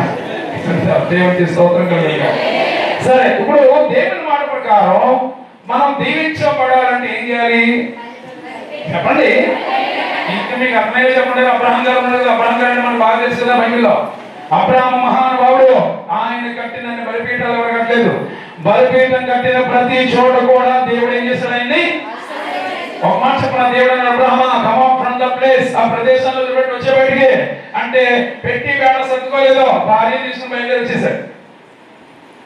బయలుదేరినటువంటి ఆయన తర్వాత ఎంత ఆస్తిపరుడు అయిపోయాడంటే మహాశ్రీమంతుడు అని ఉంటుంది. ఏమనంటే బైబిల్ చరిత్రలోకి వెళ్తే అన్ని వదిలి బయలుదేరాడు దేవుడి కొరకు. దేవుడు అన్నాడు బలిపీఠం కట్టు నా కొరకు అన్నాడు. కట్టిన ప్రతి చోట కూడా దేవుడు ఏం చేస్తుంటాయని. తర్వాత ప్రయాణం చేస్తుంటే వినండి, ఆయన వెనక 2 మైళ్ళు దూరం సాగినంత పశు సంపద. పశు సంపద అంటే ఏం చెప్పండి? మన భాషలో చెప్పండి. ఆవులు, గేదెలు, ఎడ్లు ఇవన్నీ మనుషులు పనిచేసే వాళ్ళు అందరూ ఎంత దూరం సాగేవాడానికి 2 మైళ్ళ దూరం సాగినంత జనంతో అంత అభివృద్ధిలోకి వచ్చేసాడు. ఈ అభివృద్ధికి గల కారణం, ఈ దీవెనకి గల కారణం ఏంటి? బలిపీఠాలు కట్టుకుంటూ దేవుడి దగ్గర నుంచి ఆశీర్వాదాలు పొందుకుంటూ వెళ్ళిపోయాడు. ఆయనే కాదు, చాలా మంది భక్తులు బలిపీఠాలు కట్టారు. ఒక అన్యుడైనటువంటి సైన్యాధిపతి కూడా ఏం చేశాడు చెప్పండి? బలిపీఠం కట్టడానికి ఇష్టపడి ఇక్కడున్న బట్టి ఆదేశం బట్టి కాకుండా బలిపీఠం కట్టడానికి ఇష్టపడ్డారు. ఓకే, ఇప్పుడు మనం దగ్గర ఉంటాం ఉన్నారా? ఓకే, దేవుని చేత మనం దీవించబడాలంటే ఏం చేయాలంటే బలిపీఠం కట్టాలి. మనం కూడా ఖచ్చితంగా బలిపీఠం కట్టవలసిందే. కట్టాలంటే మట్టి ఎక్కడి నుంచి తేవాలి? ఎరుషలేము వెళ్ళాలని చాలా మంది ఏం చెప్తారు. ఇప్పుడు బిజినెస్ అంతా జరుగుతుంది, అద్భుతమైన బిజినెస్ ఏం చెప్పంటారు. కొంతమంది ఏమన్నా ఎరుషలేము వెళ్ళి ఎరుషలేము నుంచి తెస్తున్నారండి. నేను ఆ సంఘానికి వెళ్ళాను. సామర్లకోటలో ఉంటాడండి ఒక ఆయన, ఎంత ఉంటాడు ఆయన తెలుగులోకి తర్జుమా చేస్తా ఉంటాడు పెద్ద పెద్ద స్పీకర్లు అందరికీ. సువార్త రాజు అని ఒక ఆయన ఉంటారు. ఒక ఆయన ఆరాధన ఛానల్లో కనిపిస్తానికి ఎక్కువ. ఆయన యాక్ట్ చెప్తాడు. ఏంటో చెప్పినా, మేము యెరూషలేము నుంచి తీసుకొచ్చిన ప్యాకేజీ దాంట్లో ఏముంటాయి? ఏమన్నా మట్టి, ఏ నీళ్ళు అనుకున్నాను? యోర్దాను నదిలో నీళ్లు, రాళ్ళు, ఒలివాయులు, ఏమంటే కొన్ని అంజూర పళ్ళు, ఇవన్నీ కలిపి ప్యాకేజ్ చేసి ఆ టీవీలో చెప్తాడండి. ఏమని? ఇది యెరూషలేము నుండి తీసుకొచ్చినటువంటి మట్టి, నీళ్లు, రాళ్ళు, ఏమంటే ఫ్రూట్స్, ఈ ఆయిల్, ఇవన్నీ మీ ఇంట్లో మీకు ఆశీర్వాదం దీవులు కలుగుతాయి. యాక్చువల్లీ దీని ఖరీదు 5,000, మీకు కాబట్టి 2,000. మళ్ళీ పంపరాఫర్ ఉంటుంది. అర్థమైందా? ఎగబడి మరి కొనేస్తున్నారు చాలా మంది. ఇప్పుడు తగ్గిందండి. ఒకప్పుడు చాలా భయంకరమైన బిజినెస్ చేసుకున్నాడు ఈ ఆరాధన చాలా. ఆయన ఎక్కడి నుంచి మట్టి? ఇంకొక ఆయన వాక్యం చెప్పడానికి వెళ్ళాను. చాలా పెద్ద సంఘం, సుమారు 5,000 మంది సంఘం. ఆ మందిరమే 3 కోట్లు పెట్టి వెళ్ళారట. ఆయన అన్నాడు, లోపల నుంచి మాట్లాడుతుంటే ఏమో తెలుసా, ఏమండి నా 2 కొడుకులకి యెరూషలేము తీసుకెళ్ళి యెరూషలేములో యోర్దాను నదిలో బాప్తిసం ఇచ్చానండి అన్నాడు. పెద్ద గొప్ప అంటే యెరూషలేము తీసుకెళ్ళి యోర్దాను నదిలో బాప్తిసం సెకండ్ చెప్పారు. వాళ్ళమా పిక్చర్ మాట ఏంటి? చాలా అక్కడ దాకా ఎందుకంటే మన బైబిల్ మిషన్ వ్యవస్థాపకులు మహానుభావుడు చేతులెత్తి నమస్కారం చెప్పాలంటే దేవదాస్ గారు. ఆయన సమాధి దగ్గర మట్టి అయిపోతుందమ్మా, కరిగిపోవడం కదా. ఆల్రెడీ తినేస్తే లోపల పెట్టి బయటకు వచ్చేసిందంట. నిజమండి, లోపల పెట్టి బయటకు వచ్చేస్తే ఏంటంటే మట్టి తింటారు. అసలు బుద్ధి జ్ఞానం నాకు అర్థం కాదు. అది మళ్ళీ పెట్టి బయటకు వచ్చేస్తుందని ఏం చేశారంటే అయ్యో చెప్పి మళ్ళీ మట్టి తీసి కప్పేసి ఏం చేసేసారు? మంచి టైల్స్ తో కట్టేశారు. మొన్న జరిగిన సంఘటన ఏంటంటే ఇదేంటంటే ఎలా చేశారో ఇది చాలా తప్పని చెప్పి ఎవరో ఆయన 2 లారీలు మట్టి వచ్చి మళ్ళీ ఇస్తే ఆ సంవత్సరం జరిగిన మీటింగ్స్ తర్వాత ఇంత మట్టి ఉంటే ఉంటాడు. పిచ్చి జనం కాకపోతే ఏంటంటే ఈ రోజున స్వస్థతల వైపు, వాటి వైపు, వీటి వైపు పరిగెడుతున్నారు. మన ఉప్పలగొప్ప మండలం ఎక్కడికో వెళ్ళిపోయింది. ఈ రోజున ఉప్పలగొప్ప మండలం ఎక్కడ కాదు, చాలా దూరం అయిపోయింది. ఎందుకు ఈ 1000 మంది వెళ్ళిపోతున్నారండి బాబు అక్కడికి. ఎందుకు వెళ్తున్నారో తెలియదు, ఏం జరుగుతున్నారు అర్థం కాదు. పిచ్చి జనంగా కాకపోతే ఏదో విమర్శిస్తున్నారని కలుసుమా? ఏం జరుగుతుంది అసలు? దేవుడు ఏం చెప్తాడు, మనం ఏం చేస్తున్నాం? ఏదో మా చర్చ ఉప్పలగొప్ప మండలంలో ఉంది. 85 లక్షలు పెట్టుకున్నాడంట. అమ్మా కూతురికి నక్కలేసా ఎంత? ఇలా మాట్లాడాం అనుకోండి. కొంతమంది టికెట్కి మాట్లాడి బైబిల్ చెప్పేది ఒకటి, మనం చేసేది ఒకటి. 80 ఎకరం కొన్నాడంట మా ఏరియాలో. ఎక్కడ ఈ డబ్బులని ఎక్కడదమ్మా బాగోలేదు అక్కడ ఏదో జరుగుతుంది. హలో, సూటిగా ఒక మాట్లాడినా నీకు బాగోలేదని తెలిసిందనుకో పరిగెట్టుకోవచ్చు కూడా ఎవరు చెప్పండి. నువ్వు ఆ బాగోలేని హాస్పిటల్లో జాయిన్ అవ్వగానే పరుగున అయ్యో బిడ్డగా ఏమైందని చెప్పి వచ్చి ప్రార్థన చేసేవాడు ఎవరో? నీ సేవకుడు. మీ ఇంట్లో శుభకార్యం జరిగితే వచ్చి ప్రార్థన చేస్తుంది ఎవరో? ఏం జరిగినా పుట్టినరోజు దగ్గర నుంచి చావు రోజు వరకు వచ్చేది ప్రార్థించేది కన్నీళ్ళు వచ్చేది ఎవరో? ఈ సేవకుడు. ఇప్పుడు నేను మాట్లాడితేనే అయ్యగారిని ఇక్కడ కూర్చోబెట్టాం కదా, మాటలు కదా. దీవించబడాలంటే ఏం చేయాలి? పాత నిబంధనల భక్తులందరూ ఏం చేశారు? బలిపీఠాలు కట్టారు, దేవుని చేత దీవించబడ్డారు. ఇప్పుడు కొత్త నిబంధనలకు వచ్చిన తర్వాత మనం బలిపీఠం కట్టాలంటే మట్టి ఎక్కడి నుంచి తేవాలా?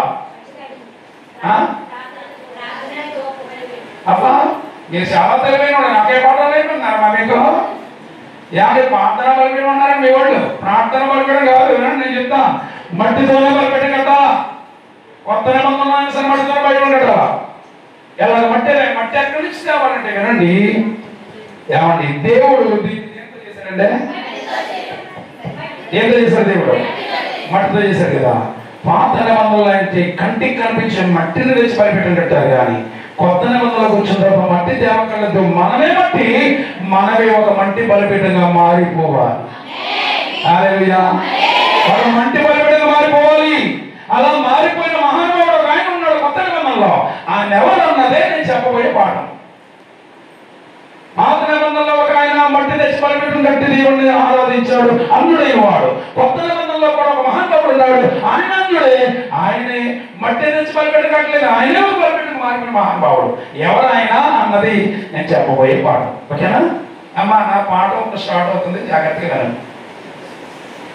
గుండెలో రాడైపోయి ఏంటంటే ఇంకా పాఠం మొదలు ఇప్పుడు స్టార్ట్ చేస్తానంటాడు, ఎప్పుడు ముగిస్తాడు ఏంటో ఆయన.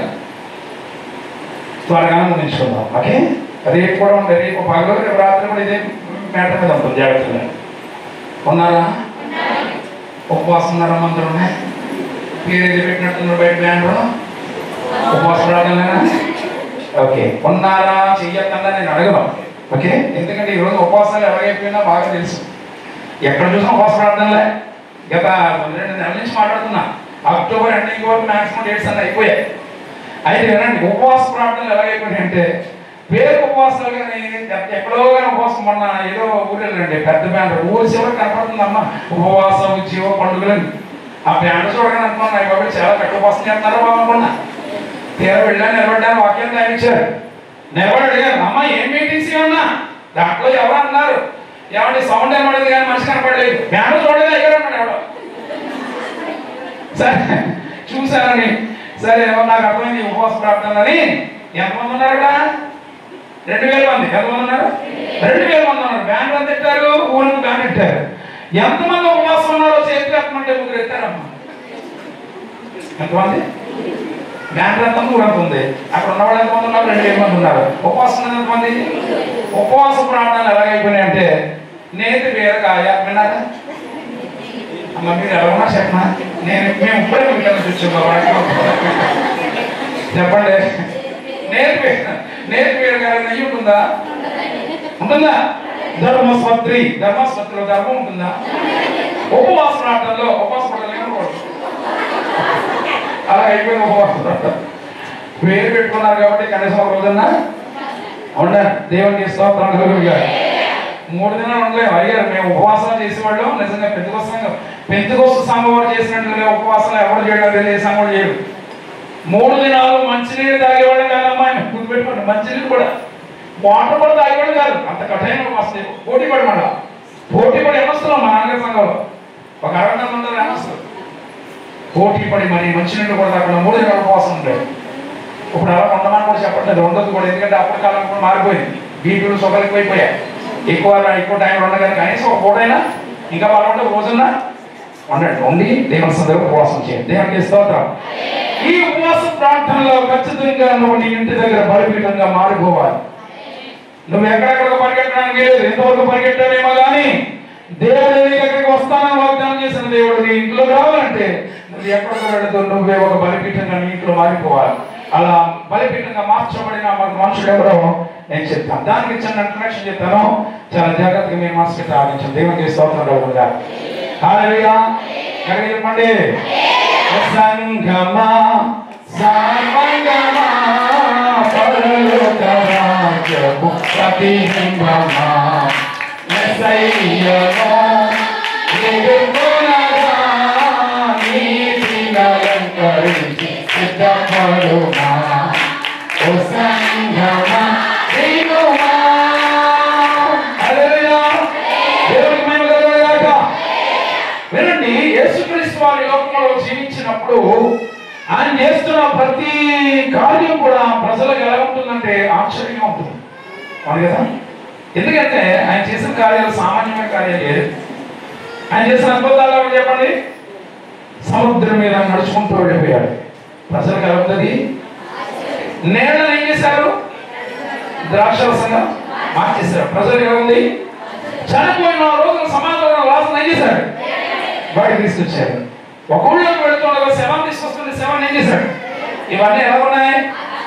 ప్రజలకు ఎలా ఉన్నాయి చెప్పగలిగా? ఆశ్చర్యం. ఎందుకంటే ఆయన పేరే ఆశ్చర్యం. ఆయన ఏం చేసినా ప్రజలందరికీ ఆశ్చర్యంగా ఉంది కదా. అయితే ఇక్కడ రివర్స్ లో మరొక విషయం, ఆయన కార్యాలు చూసి ప్రజలు ఆశ్చర్యమవుతుంటే యేసయ్యని ఆశ్చర్యపరిచిన మనుషుడు ఉన్నాడు బైబిల్లో. యేసయ్య ఆశ్చర్యపోయాడు ఆ మనిషిని చూసి. ఎవరైనా అంటే అతడు అన్యుడు. ఎవరు చెప్పండి? ఇప్పుడు పాత నిబంధనలో చెప్పిన సైన్యాధిపతి కానీ కొత్త నిబంధనలో ఈ మనుషుడికి ఒక లింక్ ఉంది. ఆ లింక్ చెప్తాను జాగ్రత్తగా. ఎవరంటే ఆయన ఏమో సైన్యాధిపతి అయ్యి ఉండి మట్టితో బలిపీఠం కట్టాడు. కొత్త నిబంధనలకు మహానుభావుడు యేసయ్యని ఆశ్చర్యపరిచిన మహానుభావుడు. చదవండి ఒకసారి, బైబిల్ చదువుకోండిమో. యేసయ్య ఎలా ఆశ్చర్యపోయాడు బైబిల్లో ఉందా అని చూస్తే లోకాసువార్త 7:9 లోకాసువార్త 7:9 భాగం ఒకసారి చదవండి. ఏమనబడింది? యేసు ఈ మాటలు విని అతనిని గూర్చి ఆశ్చర్యపడి. చాలు తల్లి, చాలు. వినండి వినండి. ఎవరు ఆశ్చర్యపడ్డారు? యేసు అతనిని గూర్చి విని ఏమయ్యాడు? ఆశ్చర్యపడి. అప్పటిదాకా యేసు ప్రభు చేసిన కార్యాలు చూసి ప్రజలందరూ ఆశ్చర్యపోతున్నారు. కానీ ఇక్కడ రివర్స్ లో యేసయ్యని ఆశ్చర్యపరిచిన మహానుభావుడు ఎవరతను? శతాధిపతి. పాత నిబంధనలో సైన్యాధిపతి. ఆయనేమో సైన్యాధిపతి, ఈయనేమో శతాధిపతి. ఆయన అన్యుడే, ఈయన కూడా అన్యుడే.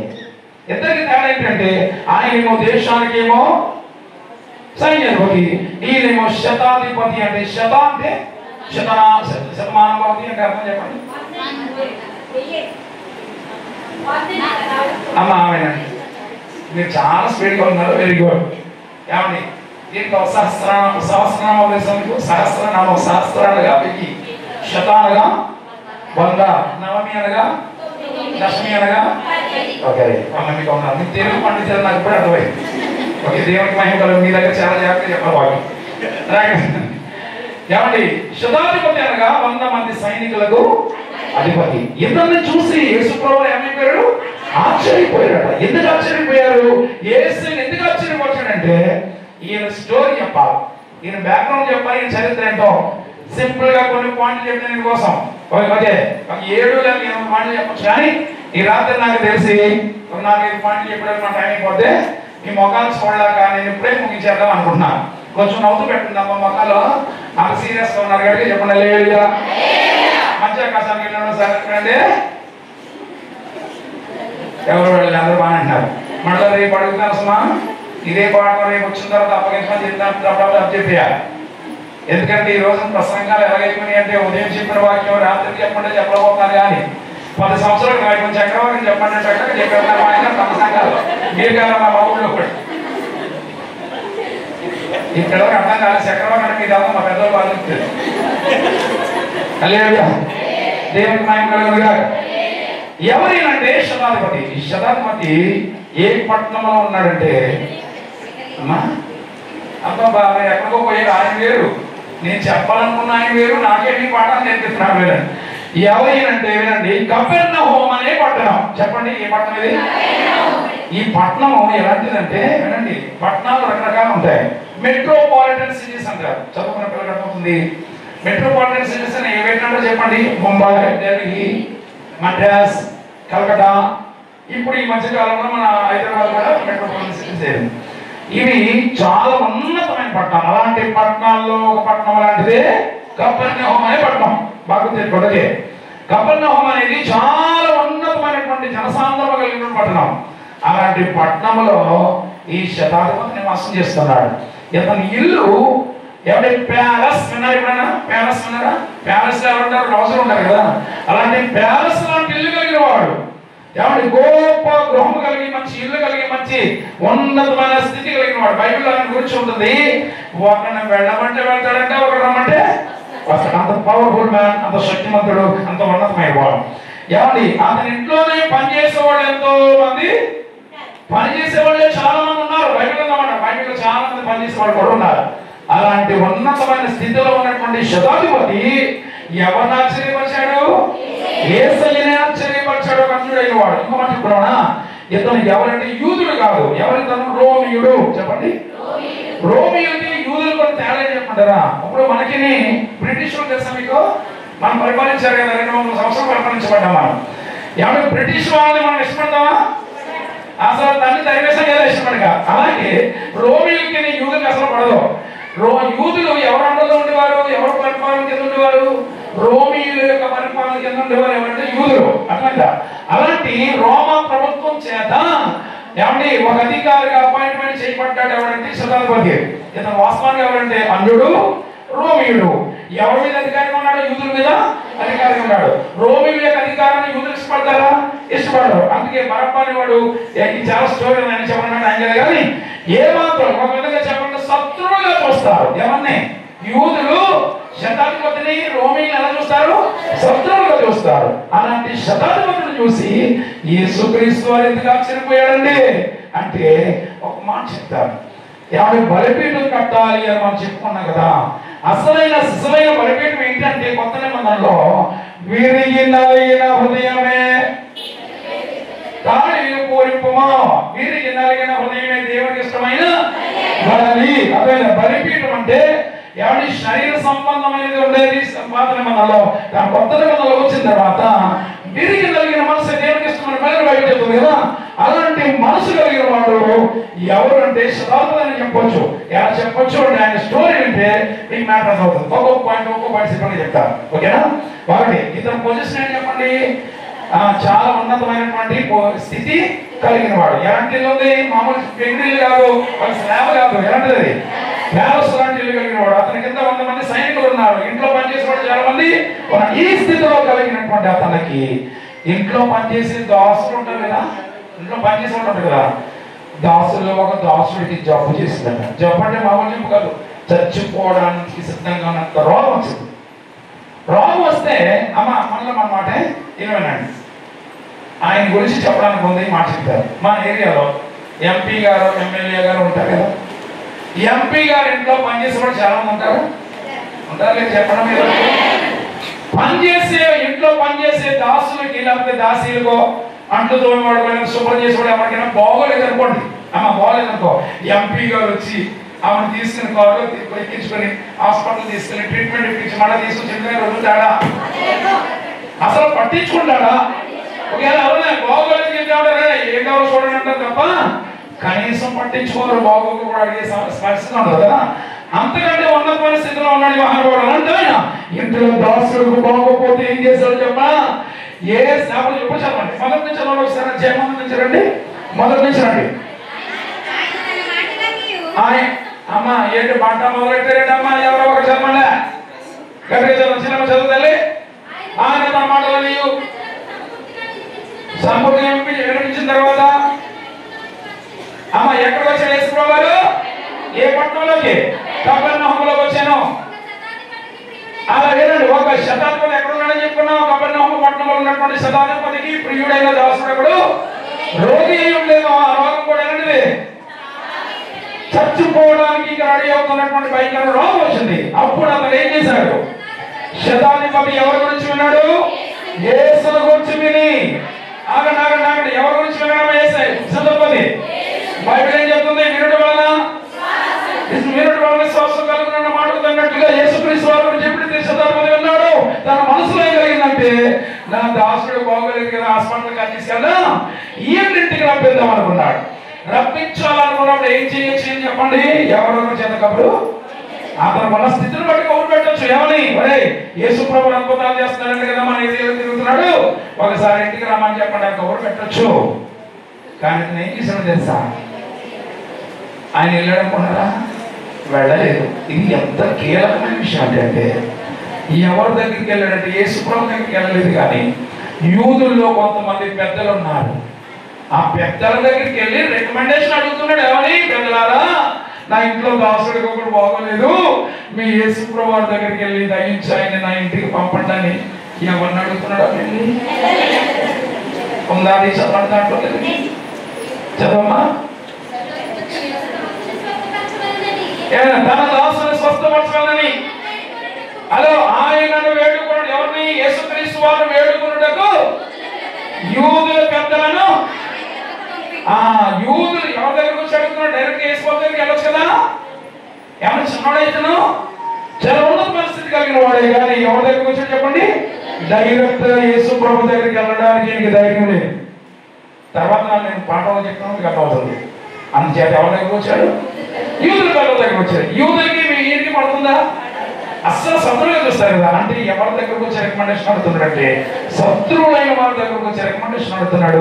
అయ్యా దయించి మీ యేసు ప్రభు వారు మా ఇంటికి పంపండి అన్నప్పుడు పెద్దలు ఏమనాలి, ఏంటా నువ్వు మీ ఇంటికి మా యేసు ప్రభు రావడంటే గెట్ అవుట్ అనాలి కదా. కానీ ఏళ్ళు చూడండి, ఏళ్ళు చదవండి, చదవండి, వెళ్ళండి. మేము పంప కుదరదని అనలేదు, కానీ ఆ మాట విన్నటువంటి వాడు ఎక్కడికి వచ్చారు, యేసు ప్రభు దగ్గరకు వచ్చారు. ఎవరు వచ్చారు చెప్పాలి, యూదుల పెద్దలు వచ్చి యేసు ప్రభుతో ఏం మాట్లాడుతారో జాగ్రత్తగా ఏమన్నారు చెప్పండి.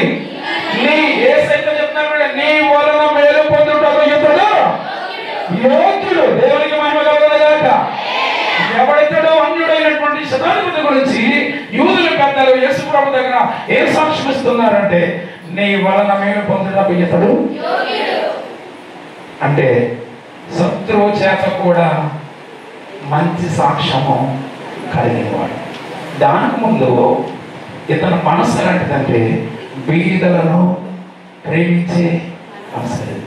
ఇంట్లో దాసుడికి బాగోకపోతే ఎంత పట్టించుకున్నాడు అర్థమవుతుందా. ఇప్పుడున్నటువంటి ఆ స్థితిలో ఉన్న వాళ్ళు ఎవరైనా ఇంట్లో పనిచేసే వాడు బాగోకపోతే పట్టించుకోడు కదా. అలాంటి ఇతను ఎంత తగ్గించుకున్నాడంటే యేసు ప్రభు మనసు ఇతను కలిగి ఉన్నాడు. బైబిల్ చెప్తున్నామని క్రీస్తు యేసునకు కలిగిన ఈ మనసును చెప్పండి, క్రీస్తు యేసునకు కలిగిన ఈ మనసు మీరును. యేసు ప్రభు మనసు ఏంటో చెప్పండి, బీదలను ప్రేమించడం అన్నాడు లేదా. మీ ఆస్తంతా ఎవరికి ఇచ్చేమన్నాడు అంటే బీదలను ఎవరికి ఇష్టం, యేసుకి ఇష్టం. అదే మనసు ఎవరికి ఉంది ఇప్పుడు, శతాధిపతి వాడు అంటున్నాడు. ఇంట్లో దాసుడు బాగోకపోతే డైరెక్ట్ యేసు ప్రభు దగ్గరికి వెళ్ళలేదు, పెద్దల దగ్గరికి వెళ్ళాను, అయ్యా నా ఇంట్లో దాసుడిగా కూడా బాగోలేదు, యేసు ప్రభుని పంపించండి అన్నాడు. అప్పుడు వీళ్ళేమన్నారంటే యేసయ్య దగ్గరికి వచ్చి అంత అద్భుతమైన సాక్షి చెప్తున్నారంటే, అయ్యా నీ వలన మేలు పొందుటకు ఇతడు అంటే శత్రువు చేత కూడా. ఒకటి ఫస్ట్ పాయింట్ ఏంటి, బీదలను ప్రేమించే. లెక్క పెట్టుకోండి, శతాధిపతి చూసి యేసు ప్రభు ఎందుకు ఆశ్చర్యపోయాడు చెప్పడం కోసం మాట చెప్తున్నా. ఎందుకు యేసయ్య ఆశ్చర్యపోయాడు అంటే వీరికి కలిగిన మనసు దేవునికి ఇష్టమైన బలాన్ని మనం చెప్పుకున్నాం చూసినా, అలాంటి మనసు క్వాలిటీస్ ఎన్నో కనబడుతున్నాయి. ఎందుకంటే ఇతను ఉన్నతమైన స్థితిలో ఉండి కూడా ఎవరు పట్టించుకున్నాడు, బీదవాడైనా ఇంట్లో పని చేసేవాడిని పట్టించుకునే మనసు కలిగిన వాడంటే బీదల పట్ల ఏం కలిగిన వాడు చెప్పాలి, ప్రేమ కలిగిన. First point. హలో, వీళ్ళు ఉన్న లక్షణాలన్నీ మనకు ఉంటే మనమే ఒక బలిపీఠం అయిపోతాం. అసలు మనం బలిపీఠంగా మార్చబడాలంటే నేను రేపు వింటారు, రేపు అసలు పాయింట్ వింటారు. మనం బలిపీఠంగా మార్చబడిన తర్వాత ఏం జరుగుతుందన్న విషయం నేను మాట్లాడతాను. అయితే వీటిలో ఉన్నటువంటి క్వాలిటీస్ లో ఫస్ట్ మొదటి క్వాలిటీ ఏంటి చెప్పండి, వీళ్ళను ప్రేమించే మనసు కలిగినవాడు. రెండవది శత్రువు చేత మంచి సాక్ష్యము పొందినవాడు. మూడవది తర్వాత చదవండి, యేసు ప్రభు ముందు అద్భుతమైన సాక్ష్యం ఇచ్చారు. ఈ పెద్దలు ఏమంటే నీ వల్ల మేలు పొందాడు కదా యోగ్యుడని సాక్ష్యం ఇచ్చారు. తర్వాత ఇది వినండి, ఎవరు చెప్తున్నారు, ఇది పెద్దలు చెప్తున్నారు యేసు ప్రభు వారితో ఏమని, అతడు జాగ్రత్తగా అతడు మానవజనులను దీని అర్థం చెప్పాలి మీరు, అతడు మానవజనులను ప్రేమించున్నాడంటే ఇతడు మనవాడు, ఇతడు యూదుడు, ఇతడు ఇశ్రాయేలీయుడు, ఎవరితను అన్యుడు, ఒక రోమీయుడై ఉండి ఏం చేశాడట, మన జనులను ప్రేమించి మన ప్రజల కోసం తానే ఒక మందిరాన్ని కట్టించేశాడట. హల్లెలూయా. అంటే ఒకటి మొదటిది బీదలను ప్రేమించి మనసు కలిగిన వాడు, రెండవది శత్రువు చేత మంచి సాక్ష్యము పొందినవాడు. యేసుప్రభు ఏమన్నా తెలుసా? నీ శత్రువును సైతం ఏం చేయను ప్రేమించడం బైబిల్ చెప్తుంది కదా. చూడండి, శత్రువు ఎంత మంచి సాక్ష్యం ఇచ్చాడంటే ఇతను ఎలాంటి వాడు మనకి అర్థమవుతుంది. లేకపోతే మన జనులను ప్రేమించి, మన జనులను అన్నారంటే మన అంటే ఎవరు? యూదులు, ఇశ్రాయేలు. ఇశ్రాయేలు అంటే ఎవరు? దేవుని జనం. ఎవరు ప్రేమించాడు ఇతను? దేవుని బీదలను ప్రేమించాడు ఫస్ట్ ఆఫ్ ఆల్. రెండవది శత్రువు చేత సాక్ష్యం పొందినవాడు. మూడవది ఏమంటే ఇతను ఎవరు ప్రేమించాడు? మనల్ని, మన జనులను ప్రేమించి, ఆ ప్రేమించడమే కాదు, ఆ దేవుని ప్రజల కోసం ఏం చేశాడు? తానే ఒక మందిరం, సమాజ మందిరాన్ని కట్టించేసాడు. హల్లెలూయా. దేవునికి స్తోత్రం. ఏమర్థమవుతుంది మీకు? బడి చెప్పండి. పాత నిబంధనలో ఒక మహానుభావుడు సైన్యాధిపతి మట్టితో బలిపెట్టిన పెడిగాడు. కొత్త నిబంధనలో ఒక మహానుభావుడు శతాధిపతి ఆయనే ఒక బలిపెట్టిందా మారిపోయాడని చెప్పడానికి, వీరికి కలిగిన మనసు కలిగిన వాడు దేవునికి ఇష్టమైన బలియాగం చేసేవాడు అన్నట్టుగా ఇతని మనసు చూడండి. ఉన్నతమైన స్థితిలో ఉండి కూడా ఈ రోజున మనం ఒక స్థితికి వచ్చామనుకోండి, అమ్మా ఒక స్థితికి వచ్చేసామనుకోండి. ఒకప్పుడు ఇందాక అయ్యా నేను ఇంట్లో మాట్లాడుకున్నా, స్పీకర్స్ స్టార్ట్ అవుతారు బాగానే, చిన్న సంఘాలకు వెళ్ళిపోతారు. మొదట్లో చిన్న సంఘాలకు వెళ్తారు, అన్ని సంఘాలకు. ఒక స్థితికి వచ్చిన తర్వాత అమ్మా వాళ్ళని పిలవాలంటే మన తరంగా. ఒక ఆయన ఉన్నాడు, ఎక్కడికి వెళ్ళాడు ఒకప్పుడు. ఇప్పుడు ఆయన పిలవాలంటే ఎన్ని కండిషన్స్ అంటేనమ్మా, జనం మంది ఉన్నారు, ఇది అంత ఇస్తారు, నాకు లాట్ ఇస్తారు లేదా. ఒకప్పుడు బండి మీద వెళ్ళేవాడు ఎక్కడికైనా సరే, ఎందుకంటే అన్నాను అయ్యగారు నా దేవుని దయవల్ల నేను అప్పుడే ఎలా ఉన్నాను, ఇప్పుడు కూడా అలాగే. అప్పుడు ఎలా ఉన్నానంటే అర్థం ఏంటంటే, హలో అప్పుడు ఎక్కడికైనా 10 మంది ఉన్నా సార్ ఎంత ఉన్నాడు. ఏమన్నా ఇక్కడ ఒక ఆయన 20 సంవత్సరాలు పిలుస్తున్నాడు. ఆయన ఎంతమంది ఉంటారు? 4 ఉంటారు చర్చలో. ఇప్పుడు పిలిచిన వెళ్తా ఉంటాను చక్కగా. ఎందుకంటే వినండి, ఏదో అంటే ఈ క్రీస్తు యేసునకు కలిగిన మనసు కలిగి ఉండండి. మన స్థితి మార్పు, ఉన్నతమైన స్థితి వచ్చిన తర్వాత మనం కొత్త మార్పు ఏమండి గర్వలాగడదు. తగ్గించుకున్నవాడు ఏమవుతాడు బైబిల్ చెప్తుంది? హెచ్చించుకోవడం చెప్పి చూసిన బైబిల్. అందుచేత మనం తగ్గింపు మనసు కలిగి ఉండాలని చెప్పడానికి నిదర్శనం ఎవరంటే శతాధిపతి. శతాధిపతి బీదలను ప్రేమించే మనసు కలిగిన వాడు. రెండవది శత్రువు చేత సాక్ష్యం పొందినవాడు. మూడవది దేవుని ప్రజలను ప్రేమించినవాడు. ఎవరు ప్రేమించాడు? దేవుని ప్రజలను ప్రేమించాడు. ప్రేమించి ఏం చేశాడు చెప్పండి? ఆ ప్రజల కోసం సొంత డబ్బులతో ఏం చేశాడు? ఒక మందిరమే. What wonderful man in the Bible. ఎంత అద్భుతమైన వ్యక్తి చూడండి. ఇతను దేవుని బిడ్డ కాదు, పండు ఎక్కడ అయిపోయాడు. అసలు విషయం స్టార్ట్ అవుతుంది దీని గురించి. ఎంత తగ్గింపండి. ఈ స్థితిలో ఉంది ఆయన అంటాడు, నేను ఒకరిని వెళ్ళమంటే పడతాడు, ఒక రమ్మంటే వస్తాడు. అది నా స్థితి. ఎవరికి అయిపోయింది? యేసుప్రభు దగ్గరికి కౌలు పంపించాడు. పెద్దలు వచ్చారు చెప్పారు, అయ్యా ఇతను ఎంత గొప్పోడంటే మన వాడు కాకపోయినా కూడా మన ప్రజలను ప్రేమించి ఏం చేశాడు? మందమే కట్టించేశాడని ఎంత గొప్పగా చెప్పాడు. ఏసై అన్నాడు, అయితే ఖచ్చితంగా వెళ్ళాలి, ఆయన ఇంటికి వెళ్ళాలి. బయలుదేరాడు అమ్మాయి. అలా ఉన్నాయి ఇక్కడ. బయలుదేరాడు. ఎవరితో? యేసుక్రీస్తు వారు, ఆయనతో పాటు ఎవరున్నారు? శిష్యులు పెద్దలు వచ్చి చెప్పారు. అప్పుడు శిష్యులతో పాటు అమ్మ యేసుప్రభు వారు శిష్యులు ఎంతమంది? అందరూ చెప్పారు. యేసుక్రీస్తు శిష్యులు ఎంతమంది? ఇశ్రాయేలు గోత్రాలు ఎన్ని? పళ్ళ కొట్టం కొమ్మాలు ఎన్ని? 5 రొట్టెలు 2 చేపలు తెలుగు పిలుస్తారు. నీకు వందలమ్మాయి, నీకు వందనాలు. మీకు మీరు సపోర్ట్ పడేసుకోండి. ఎంత అందంగా చక్కగా చెప్పారంటే కొన్ని సంఘాలకు వెళ్ళి అడుగుతుంటే కనీసం ఈ లెక్కలు కూడా చెప్పలేకపోతున్నారు. చాలా మందికి డోకరా లెక్క తప్ప బయట ఆ లెక్కలు కదా, ఈ లెక్కలు కూడా రావాలి. దేవునికి స్తోత్రం. శిశువుని తీసుకుని బయలుదేరి వెళ్తున్నాడు. ఎవరింటికి?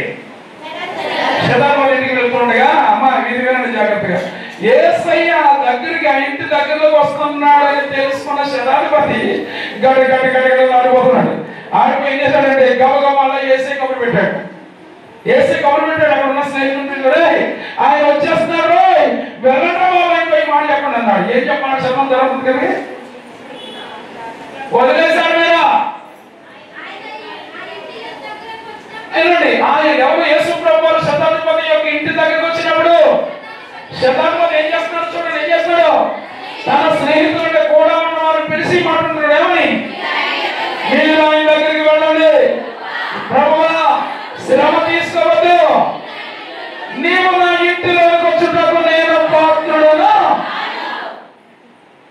హలో హలో ఉన్నారా? ఏం కబురు పెట్టడమ్మా? ఏసే దగ్గరికి వచ్చేస్తున్నాడు అనిపించుకుని గడగడుగుతున్నాడు. పోయి ఒరే ఎవరు వచ్చేస్తాను మన ఇంట్లోకి, ఈ మాట చెప్పండి అన్నాడు. ఏమని? నీవు నా ఇంటిలో వచ్చేటప్పుడు నేను. ఎంత తగ్గిపడ్డా సార్? ఏ ఇల్లు ఏమన్నా పూర్వుడు సార్ చెప్పండి?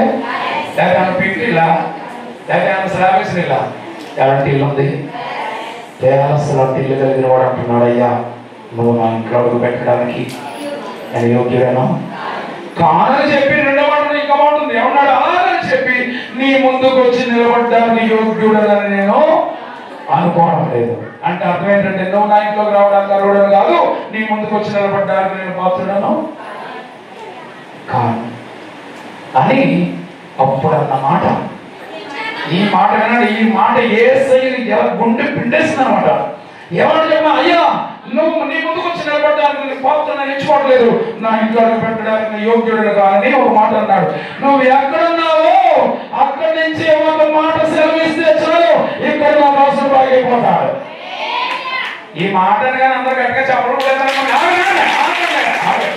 అడుక్కొని కొట్టించుకుంటున్నాను మీకు. హలో, కొంతమంది అమ్మ స్పీకర్లు ఒక మాట అంటావు చప్పలు కొట్టండి, ఒక మాట అంటావు చప్పలు. ఎందుకు అది కొట్టాలంటే అడుక్కొని కాదు, ఏమన్నా ఉండేలా ఈ మాట చప్పట్లు కొట్టాలని కసనాలు ఉండాలా. ఎప్పుడు ఉంటుంది? వాక్యం గుండెలో కొడితే ఉంటుంది. దేవునికి మహిమ కలుగుగాక.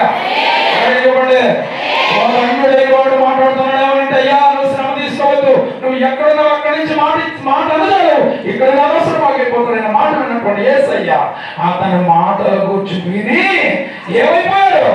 ఆశ్చర్యపోయాడు. ఇది ఒక అన్యుడైనటువంటి శతాధిపతి యొక్క విశ్వాసం. ఇప్పుడు మనమంతా రివర్సా? ఏమంటే ఎవరో రావాలి, నెత్తిమి చెయ్యాలి, ప్రార్థన చెయ్యాలి, లేకపోతే మనకి తృప్తే ఉండదమ్మా. ఎవరు పడ్డారు పట్టుకెళ్ళి తలక ఇవ్వబడ్డాయి వాటిలో తెయ్యాలి ఉన్నాయండి, మీలో వచ్చేస్తే బాబా నిజమేది. మహానుభావుడు అంజుడైన వాడు ఉంటున్నాడు, అయ్యా నువ్వు ఎప్పుడైనా అక్కడి నుంచి ఒక మాట అనేసాను కూడా, ఇక్కడ నా రాసుడు దిస్ ఇస్ ద ఫెయిత్ఫుల్. మనం ఎవరన్నా స్వస్థ కలిగిన దైవజనుడు ఇచ్చాడు అనుకోండి, వెంటనే లైనట్టు వేయాలి, నెత్తి మీద ఏం చేసుకోవాలి, చెయ్యి ఏం చేసుకోవాలి, ప్రార్థన ఏం చేసుకోవాలి. నాకు వచ్చిన ఏమో చెప్పాలి వెస్ట్ గోదావరి వాకింగ్ చెప్పడం 2.5 గంటల వాకింగ్ చెప్పి అలసిపోయాను. వాకింగ్ అయిపోయినట్టు నేను అయ్యగారు కుదురుకున్నా ఏమన్నాడంటే, మీకు ఎవరికైనా ప్రార్థన కావుతారండి, అయ్యగారు ప్రార్థన చేస్తానండి. ఇలా నెట్టేసారా నాకు కొడుకు ఇప్పుడు అందరూ కలిసిపోయి నేను అందరూ ప్రార్థన చేయాలి. వినండి, నెత్తి మీద చెయ్యడం అంటే చెప్తున్నా, నాకు నెత్తి మీద చేసి ప్రార్థన చేసి అలవాటు కలగలేదు. ఇలా జస్ట్ నిలబడితే కనుక ఇలా 2 చేతులు నిలబెట్టి ప్రార్థన చేయడం అలవాటు. అయితే ఆ రోజు నా కర్మ కాలిపోయి ఇలా చూడండి నిలబడ్డాను. అంటే కొంచెం చేతి పోవడం నిలబడ్డాను. అందరు లైన్లో ఉన్నారు, ఇలాగా నిలబడ్డాను. నా ముందుగా నిలబడి కళ్ళు మూసుకున్నారు. ప్రార్థన ఇలాగా కళ్ళు మూసుకుని ప్రార్థన చేస్తున్నాను.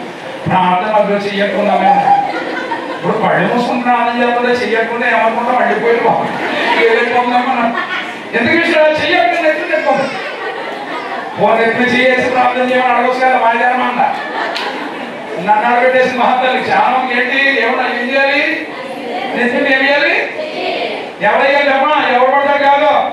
నీకు బాగోపోతే ప్రార్థన చేసేవాడు, వాక్యం పెట్టి నిన్ను పోషించేవాడు, నేను అన్ని విషయాల్లో నీ తండ్రి స్థానంలో నన్ను నీ బాగోగులు చూసే నీ సేవకుడు మాత్రమే నేను ఎందుకు చెయ్యాలి తప్ప ఎవరు పడతాడు పట్టే తప్ప ఎవరు. హలో ఉన్నారా? ఇది మ్యాటర్. అలా ఎందుకంటే మనకు బాగా పెట్టుకున్నారు చాలా సార్లు. ఇప్పటికి ఎంత గొప్ప సేవకుడు వచ్చినా నేను ఇక్కడ నిలబడతా, ఆ సేవకు నాకు నిలబడతా. రెండమ్మ ప్రార్థన కంటే ఒక్కడెక్కడికి వెళ్తున్నారు, ఇల్లు వస్తారు మా వాళ్ళు.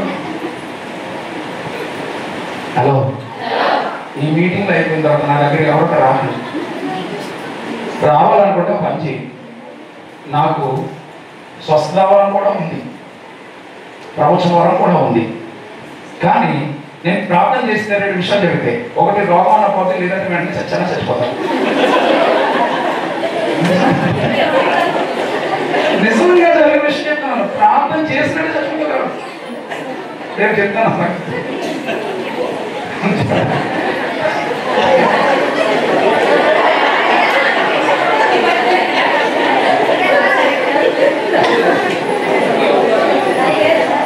నాకు కూడా కావాల్సింది ఎవరు రావద్దు.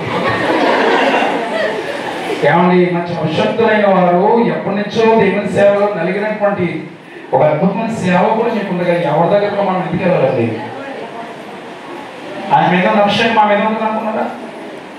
మేము పాదాల దగ్గరికి వెళ్ళాం, బట్టల దగ్గరికి వెళ్ళాం, ఆయన పాదాలు నడిచి అద్భుతమైన సేవ చేసినటువంటి దైవజనం దేవునికి మహిమ కలుగును. మా నాన్నగారికి 84 సంవత్సరాలు అయ్యారు. మా డాడీ 84 సంవత్సరాలు. నాన్నగారు నిలబడ్డాడంటే ఇప్పుడు ఎలా చెప్పాను ప్రసన్న, అలాగే చెప్పాను ఇప్పటికీ కూడా. ఈ అభిషేకం, ఈ వాక్యం ఇదంతా ఏంటంటే వారు చేసిన ప్రాంతం ప్రయత్నంగా కనుక వినండి. దేవుడే మన దగ్గరకు వచ్చి ఏం చేస్తానన్నాడు? ఇప్పుడు ఏ బలిపీఠం? మట్టి బలిపీఠం నా కొరకు కట్టి దాని మీద దాన్ని అర్పించినట్లయితే నేనే నీ దగ్గరకు వచ్చి ఆశీర్వదిస్తానన్నాడు. పాత నిబంధనలో దేవుని పెట్టిన సంగతి పక్కన పెడతాం. అబ్రహామీని అందరూ కూడా పక్కన పెట్టండి. ఒక అన్యుడైన వాడు ఎంత గ్రహించాడు అంటే, ఎంత లోకంలో నేనంటే దేవుడు లేడని నేను ఎరుగుదనని చెప్పి స్టేట్మెంట్ ఇచ్చామనంటే, నా దేశం వెళ్ళిపోయిన తర్వాత ఇప్పుడు దాకా నేను ఏం చేశాను? అన్య దేవతలకు బలర్పించాను. ఇక మీద యెహోవాకు తప్ప వేరే దేవతలు బలర్పించను. బలిపీఠం కట్టాలి, దేవుడికి కట్టాలంటే నా దేశంలో ఉన్న మట్టితో కట్టేద్దాం అనుకోలేదు. కానీ ఆ దేశంలో ఉన్న మట్టి అన్య దేవతల రక్తంతో తరబడిన మట్టితో ఈ పరిశుద్ధ దేవుడికి బలిపీఠం కట్టకూడదని ఏ మట్టిగా కట్టాలనుకున్నాడు? పరిశుద్ధ భూములో ఉన్న మట్టిని తీసుకెళ్ళి వాటిని. ఎంత అద్భుతమైన ఆలోచనలు ఉన్నాయి. అయితే కొత్త రంగులో వచ్చిన తర్వాత మట్టి దేవతలది కానీ మనమే ఒక మట్టి బలిపీఠంగా మారిపోవాలని చెప్పడానికి మహానుభావుడు శతాధిపతి అతను క్వాలిటీస్ ఎంత ఉన్నతమైన వాడు, ఒక ఉన్నతమైనటువంటి పట్టణంలో నివాసం చేస్తున్నాడు, ప్యాలెస్ లాంటి ఇల్లు కలిగిన వాడు, ఇంట్లో దాసుడు బాగోపోతే పట్టించుకున్నాడంటే, పేదలను ప్రేమించే మనసు కలిగిన వాడు, సత్వం చేత మంచి సాక్ష్యం పొందినవాడు, దేవుని ప్రజలను ప్రేమించిన వాడు, దేవుని ప్రజల అవసరాలు ఎరిగినటువంటి అతను దేవుని ప్రజల కోసం ఏం చేశాడు? మందిరమే కట్టించేసిన వాడు. అంత మాత్రమే కాదు, ఆయన తగ్గింపు జీవితానికి సాదృశ్యంగా యేసు ఇంటికి వస్తుంది అన్నాడు. అయ్యా, నువ్వు నా ఇంట్లో అడుగు పెట్టడానికి నేను పాత్రుడని కాదు, అలాగని చెప్పి నీ ముందుకు వచ్చి నిలబడడానికి నేను యోగ్యుడను కాదని ఒక మాట అన్నాడు. ఏమనంటే, నువ్వు ఎక్కడున్నావు అక్కడి నుంచి ఒక మాట సెలవిస్తే చాలు, ఇక్కడ నా దాసుడు బాగుంది. ఈ మాట ఎప్పుడైతే యేసుక్రీస్తు వారు విన్నారో అప్పుడేనంటాడు, ఆ తల్లిని గూర్చి యేసుక్రీస్తు వారు ఆశ్చర్యపడి, ఎవరి గురించి? ఆ తల్లిని గూర్చి యేసుక్రీస్తు వారు ఏం చేశారు? ఆశ్చర్యపడి, హలో ఆయన వెనకాల ఉన్నారు మంద. హలో ఎవరు చెప్పండి? ఎవరైనా యేసు ప్రభువు వారి వెనకాల యూదులు ఉన్నారు, ఇశ్రాయేలు. వాళ్ళందరూ వైపు చూశాడు. చూసాడు, ఇశ్రాయేలు నా ప్రజలారా చూడండి రా, ఇలాంటి విశ్వాసం ఇశ్రాయేలులో కూడా ఇప్పుడు చూడలేదు. దేవునికి మహిమ కలుగును గాక. హల్లెలూయా. ఈ అన్యుడైన వారి యొక్క విశ్వాసం ముందు మీరు ఎందుకు పంచాలని చెప్తావు? ఇలాంటి విశ్వాసం ఆయన ఇశ్రాయేలులో కూడా ఇప్పుడు చూడలేదని చివరిగా యేసయ్య చేతే గొప్ప సాక్ష్యము. అందుకే ఏం జరిగింది? ఆ తర్వాత చదువుకోవడం ఇంటికి వెళ్ళాలి. ఎవరు చెప్పా? యేసయ్య ఎక్కడున్నాడు అక్కడి నుంచి ఒక మాట అన్నాడట. అన్న అదే క్షణంలో తన ఇంట్లో ఉన్న దాసుని అయిపోయాడు. ఇప్పుడు వినండి, మనకి స్వస్థత కావాలంటే ఎక్కడికి పరిగెట్టద్దు. ఆశీర్వాదాలు కావాలంటే పరిగెట్టలే. ఎవరు ఏదో చేస్తున్నాడు ఏదంటే, మనం ఇచ్చే డబ్బులతో కానుకలతో సంపాదించుకోవడం కోసం చేసేవారు. బిజినెస్ చేస్తున్నాడు కొంతమంది క్రైస్తవ సమాజంలో. అలాంటి వారిని పోషించడానికి కాదు దేవుడిని ఏర్పాటు చేస్తున్నాడు. నీకు సంఘం ఉంది, నీకు దైవజనుడు ఉన్నాడు. వినండి, నువ్వే ఒక బలిపీఠంగా మారిపోతే నువ్వు ఎప్పటి దగ్గరికి వెళ్ళి ఆశించిన అవసరం లేదు. నువ్వేమైపోవాలంటే బలిపీఠంగా మారిపోవాలి. నీ ఇంటిలో నువ్వు ఎలా ఉండాలి?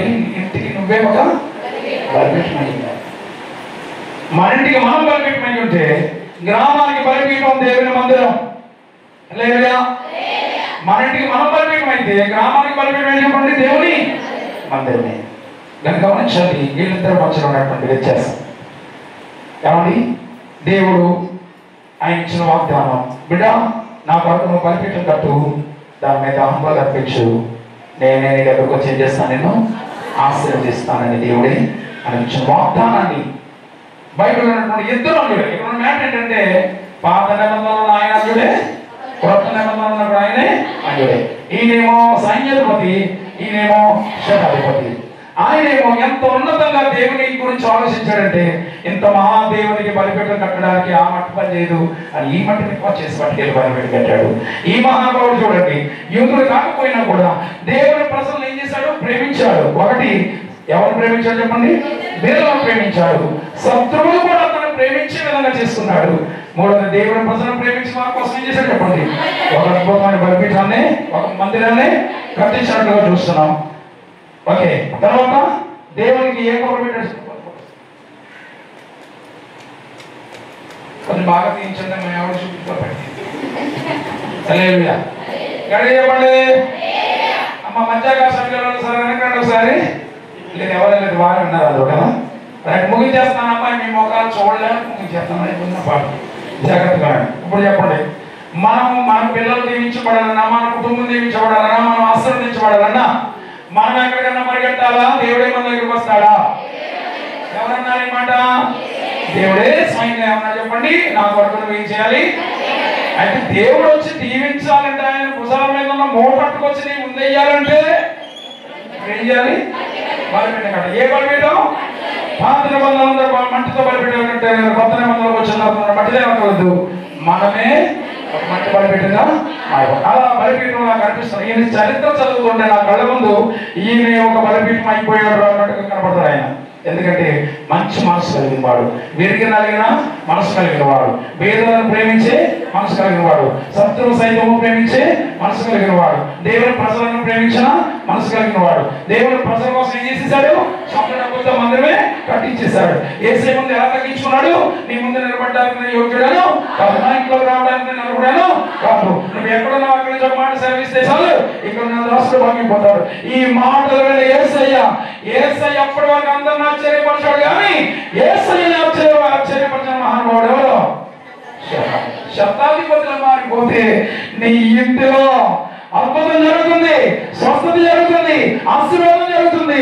బలిపీఠంలో మారిపోయాడు మహానుభావుడు. అందుకే తన ఇంట్లో దాసుడు ఏమైపోయి చెప్పండి, స్వస్థత. అప్పుడు యేసయ్య కూడా రానవసరం లేకుండానే ఆయన మాట ద్వారా ఇంట్లో కార్యం జరిగింది. ఇది అలవాటు చేసుకోవాలన్నా. ఇప్పుడు వినండి, అసలు మాట ఇంకా స్టార్ట్ చేయలేదు, రేపు స్టార్ట్ చేస్తారు రేపాలు. ఇప్పుడు దాన్ని నేను ఏం చెప్పాను? దేవుని చేత ఆశీర్వదించబడాలి అంటే దేవుడే మన దగ్గరకు వస్తాడు, కానీ దానికి ముందు మనం ఏం చేయాలి? బలిపీఠం కట్టాలి. అయితే ఎప్పుడైతే వినండి, గదిలోకి వెళ్ళి తలుపు వేసి మోకాళ్ళు వేసి రెండు చేతులు దేవుని వైపు చాపావో నువ్వు ఎలా మారిపోయావంటే ఒక బలిపీఠంగా మారిపోయావు. మారిపోయినటువంటి హృదయం అనే బలిపీఠం మీద నుండి చేసే ప్రార్థన ధూపం ఎక్కడికి వెళ్తుంది? ఎలాగ నీ కార్యం చేసి నువ్వు బలిపీఠంగా మారిపోయిన నీ దగ్గరికి సమాధానం వస్తుంది అన్నది రేపు నేను చెప్పబోయే పాట. జాగ్రత్తగా రేపు నుండి, రేపు పగలు రాత్రి కూడా దేవుడు చెప్పిన విషయం వచ్చి మనం మాట్లాడదాం. ఇప్పుడు ఈ రోజు మీరు నేర్చుకున్న పాట కంటే చెప్పడం హృదయం అలా పట్టుకుని వెళ్ళాలి. ఓకేనా అమ్మా? ఏం పట్టుకెళ్ళాలి? వాక్యం. జీవితాలు మార్చేదేది చెప్పాలి, జీవితాలు మార్చేదేది వాక్యం. దేవుని ఎదుట మనల్ని పరిశుద్ధులుగా నిలబెట్టేది వాక్యం. బాధలో నెమ్మది కలుగజేసేది వాక్యం. ఏమంటే మన త్రోవకు వెలుగైనది ఏది? వాక్యం. అందుచేత హృదయంలో ఏముండాలి? ఇప్పుడు వాక్యం ఉండాలి. వాక్యం ద్వారా స్వస్థత వస్తుంది, మనిషి మాట ద్వారా కాదు. బయట చెప్తుంది ఏమని? ఆయన పొందిన గాయముల చేత మనకు స్వస్థత. స్వస్థత కావాలంటే సాల కాదు, అక్కడ కాదు, ఇక్కడ కాదు, యేసయ్య శిలువ దగ్గరికి రావాలి. శిలువ నుండి స్వస్థత వస్తుంది. హల్లెలూయా. అందుచేత గమనించిన మనం బలిపీఠంగా మార్చబడినప్పుడు దేవుడు మన దగ్గరకు వచ్చి ఏం చేస్తాడు? మనల్ని దీవిస్తాడు, ఆశీర్వదిస్తాడు. ఈ విషయాన్ని హృదయంలో పట్టుకుని వెళ్ళాలి. వాక్యాన్ని హృదయంలో పట్టుకుని ఇంటికి వెళ్ళాలి. అర్థమైందా? పట్టుకెళ్తారా? ఏం పట్టుకెళ్తారు? వాక్యం పట్టుకెళ్తారు, ఇంకేం పట్టుకెళ్తారు? ఎలాగో మాస్టర్ సంఘంలో అన్నారట, అమ్మ మీరు వచ్చినట్టు వెళ్ళకూడదు, ఏదో పట్టుకెళ్ళాలన్నాడు. ఒక వాక్యం ఉంటుంది కానీ ఏదో పట్టుకెళ్ళమన్నాడు. ఏ పట్టుకెళ్ళాలి, ఏ పట్టుకెళ్ళాలి? మీటింగ్ అయినా ఇదే ఆలోచనలో కూర్చుంది. మీటింగ్ అయిన తర్వాత చూసిందంటే అటు ఇటు ఏది అటు ఇటు చూస్తే ఏమీ దొరకలేదంట. అమ్మ కాంప్లిమెంట్ కనబడిందంట. అలా అలాంటిది కాదు, మనం చూడకపోతున్నాం మా కంప్లైంట్ మాకు అలాంటిది కాదు. ఏమంటే కదా ఈ శ్రేష్టమైన వాక్యాన్ని పట్టుకెళ్ళాలి. ఈ వాక్యం విన్న తర్వాత కూడా నువ్వు అక్కడికి ఇక్కడికి పరిగెడుతున్నావంటే ఇంక దేవుడు కూడా మీరు మార్చలే. హలో, ఇలా ఉన్నారా? మొదలు పెట్టుకోండి. నీ తండ్రి అయిన దేవుడు నీకు మాట ఇచ్చాడు, నువ్వు బలిపెట్టు కడితే నేనే దగ్గరకు వస్తా. నువ్వు నిజంగా పాత మట్టితో బలిపెట్టాలి కట్టారు, కానీ నువ్వే నీ ఇంట్లో బలిపెట్టిన మారిపోతే నీ ఇంటిలోకి దేవుడి దగ్గర వచ్చి నేను దీవిస్తాను.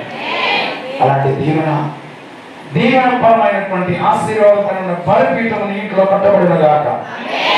తరగండి, ప్రార్థన చేద్దాం. మహోన్నతుడా, నేను ఇచ్చిన వార్తను బట్టి నీ తొందరగా ఎంతబడిన మాటలు పెట్టకపోతే మరణించండి. సాధారణ పోతున్నాయన మేము ఎక్కడెక్కడ పరిగెడుతున్నామేమో, నీవు ప్రాణం ఇచ్చి రక్తం ఇచ్చుకున్న మా తండ్రివి నీవు. నువ్వే అన్నావు, నువ్వు ఎక్కడికి వెళ్ళదు నేను దగ్గరకు వస్తా, బలమైన కట్టు, నేను వచ్చి నిన్ను దీవిస్తానని చెప్పిన మాట ఈరోజు మాకు జ్ఞాపకం చేసావు. ఈ మాటను మరచి ఈ మాటను పక్కన పెట్టి ఎక్కడెక్కడో పరిగెడుతున్నామేమో ఆయన, కానీ ఆయన నీవు నీ మాట కాదని పెడుతున్నామంటే నిన్ను ధిక్కరిస్తున్నామన్న మాట సందర్భం గమనించడానికి సహాయం తెచ్చింది. ఎంతబడిన మాటలు విడలేకపోతే అలా తలపు చేయమని మహిమ ఘనత ప్రభావం మీద పొందమని యేసు పరిశుద్ధ నామమున ప్రార్థించి వేడుకొనిచున్నాను పరమ తండ్రి. కడిగిపోనామే.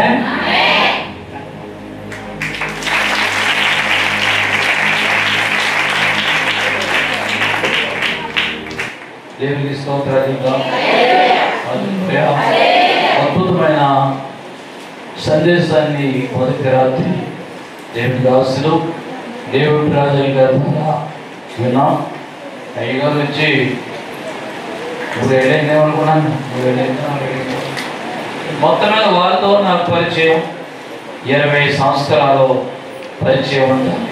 దగ్గర వారితో మనకి మన సంబంధంతో పరిచయం. దేవుని స్తోత్రం. వారు చెప్పినట్టు ఈ రోజుల్లో చాలా మంది మారిపోయారు. ఆ దైవజనుడు ముందు వచ్చినప్పుడు ఎలాగైతే ఉన్నారో ఈ రోజు కూడా అలాగే ఉన్నారు.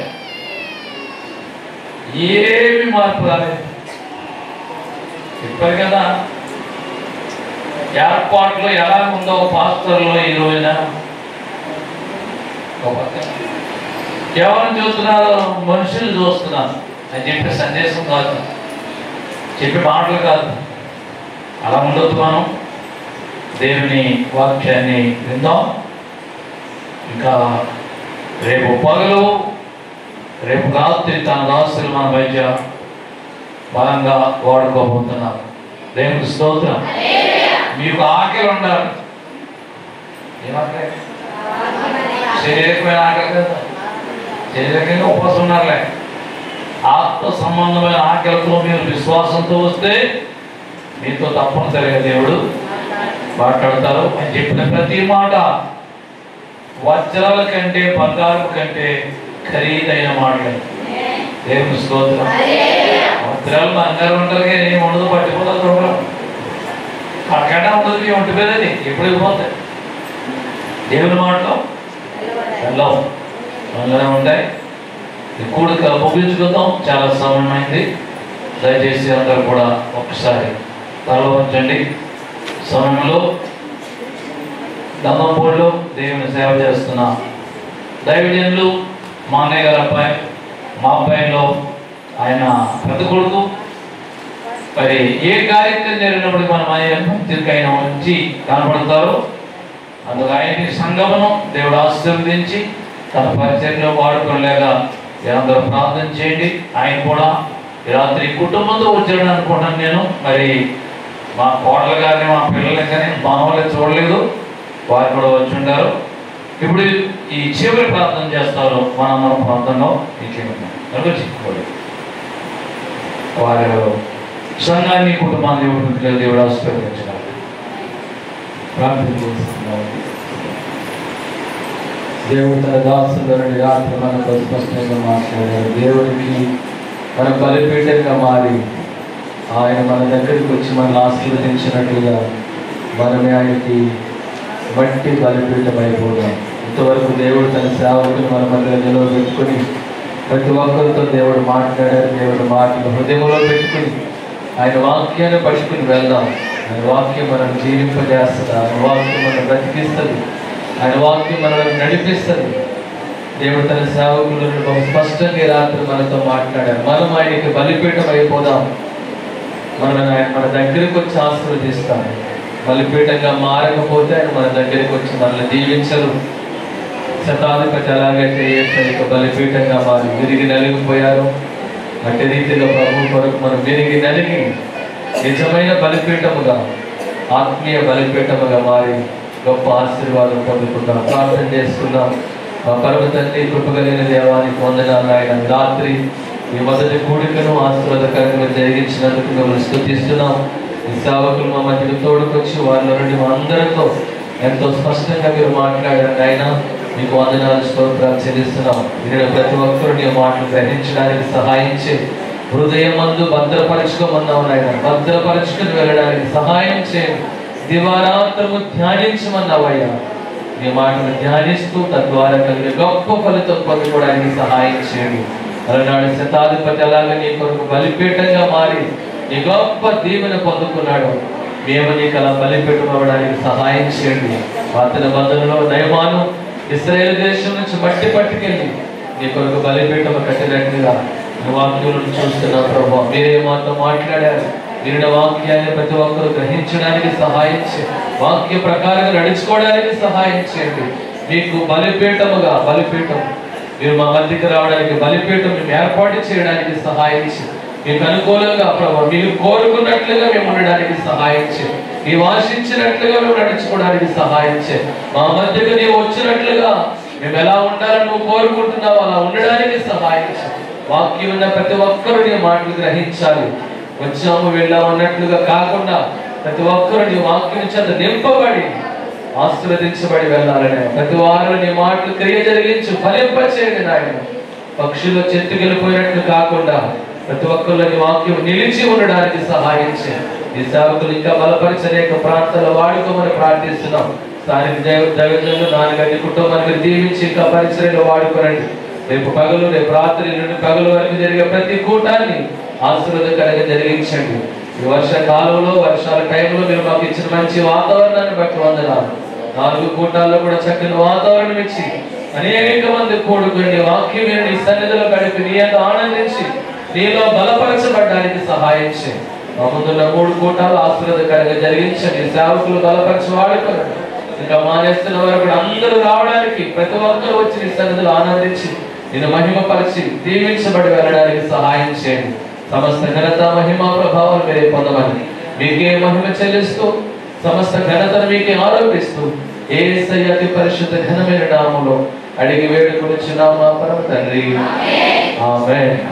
మన తండ్రి అయిన దేవుని ప్రేమ, రక్షకుడును మన ప్రభువైన యేసుక్రీస్తు కృప, పరిశుద్ధాత్మిక అన్యోన్య సహవాసం ఇప్పుడును ఎల్లప్పుడును చేరిన మనందరికీ సదాకాలము తోడైన నడిపించును గాక. ఆమేన్. యేసు రక్తమే క్షయం, సంపూర్ణ జయం కలుగును గాక. ఆమేన్. అందరికీ వందనాలు. రేపు పగలు, రేపు రాత్రి, అలాగే బుధవారం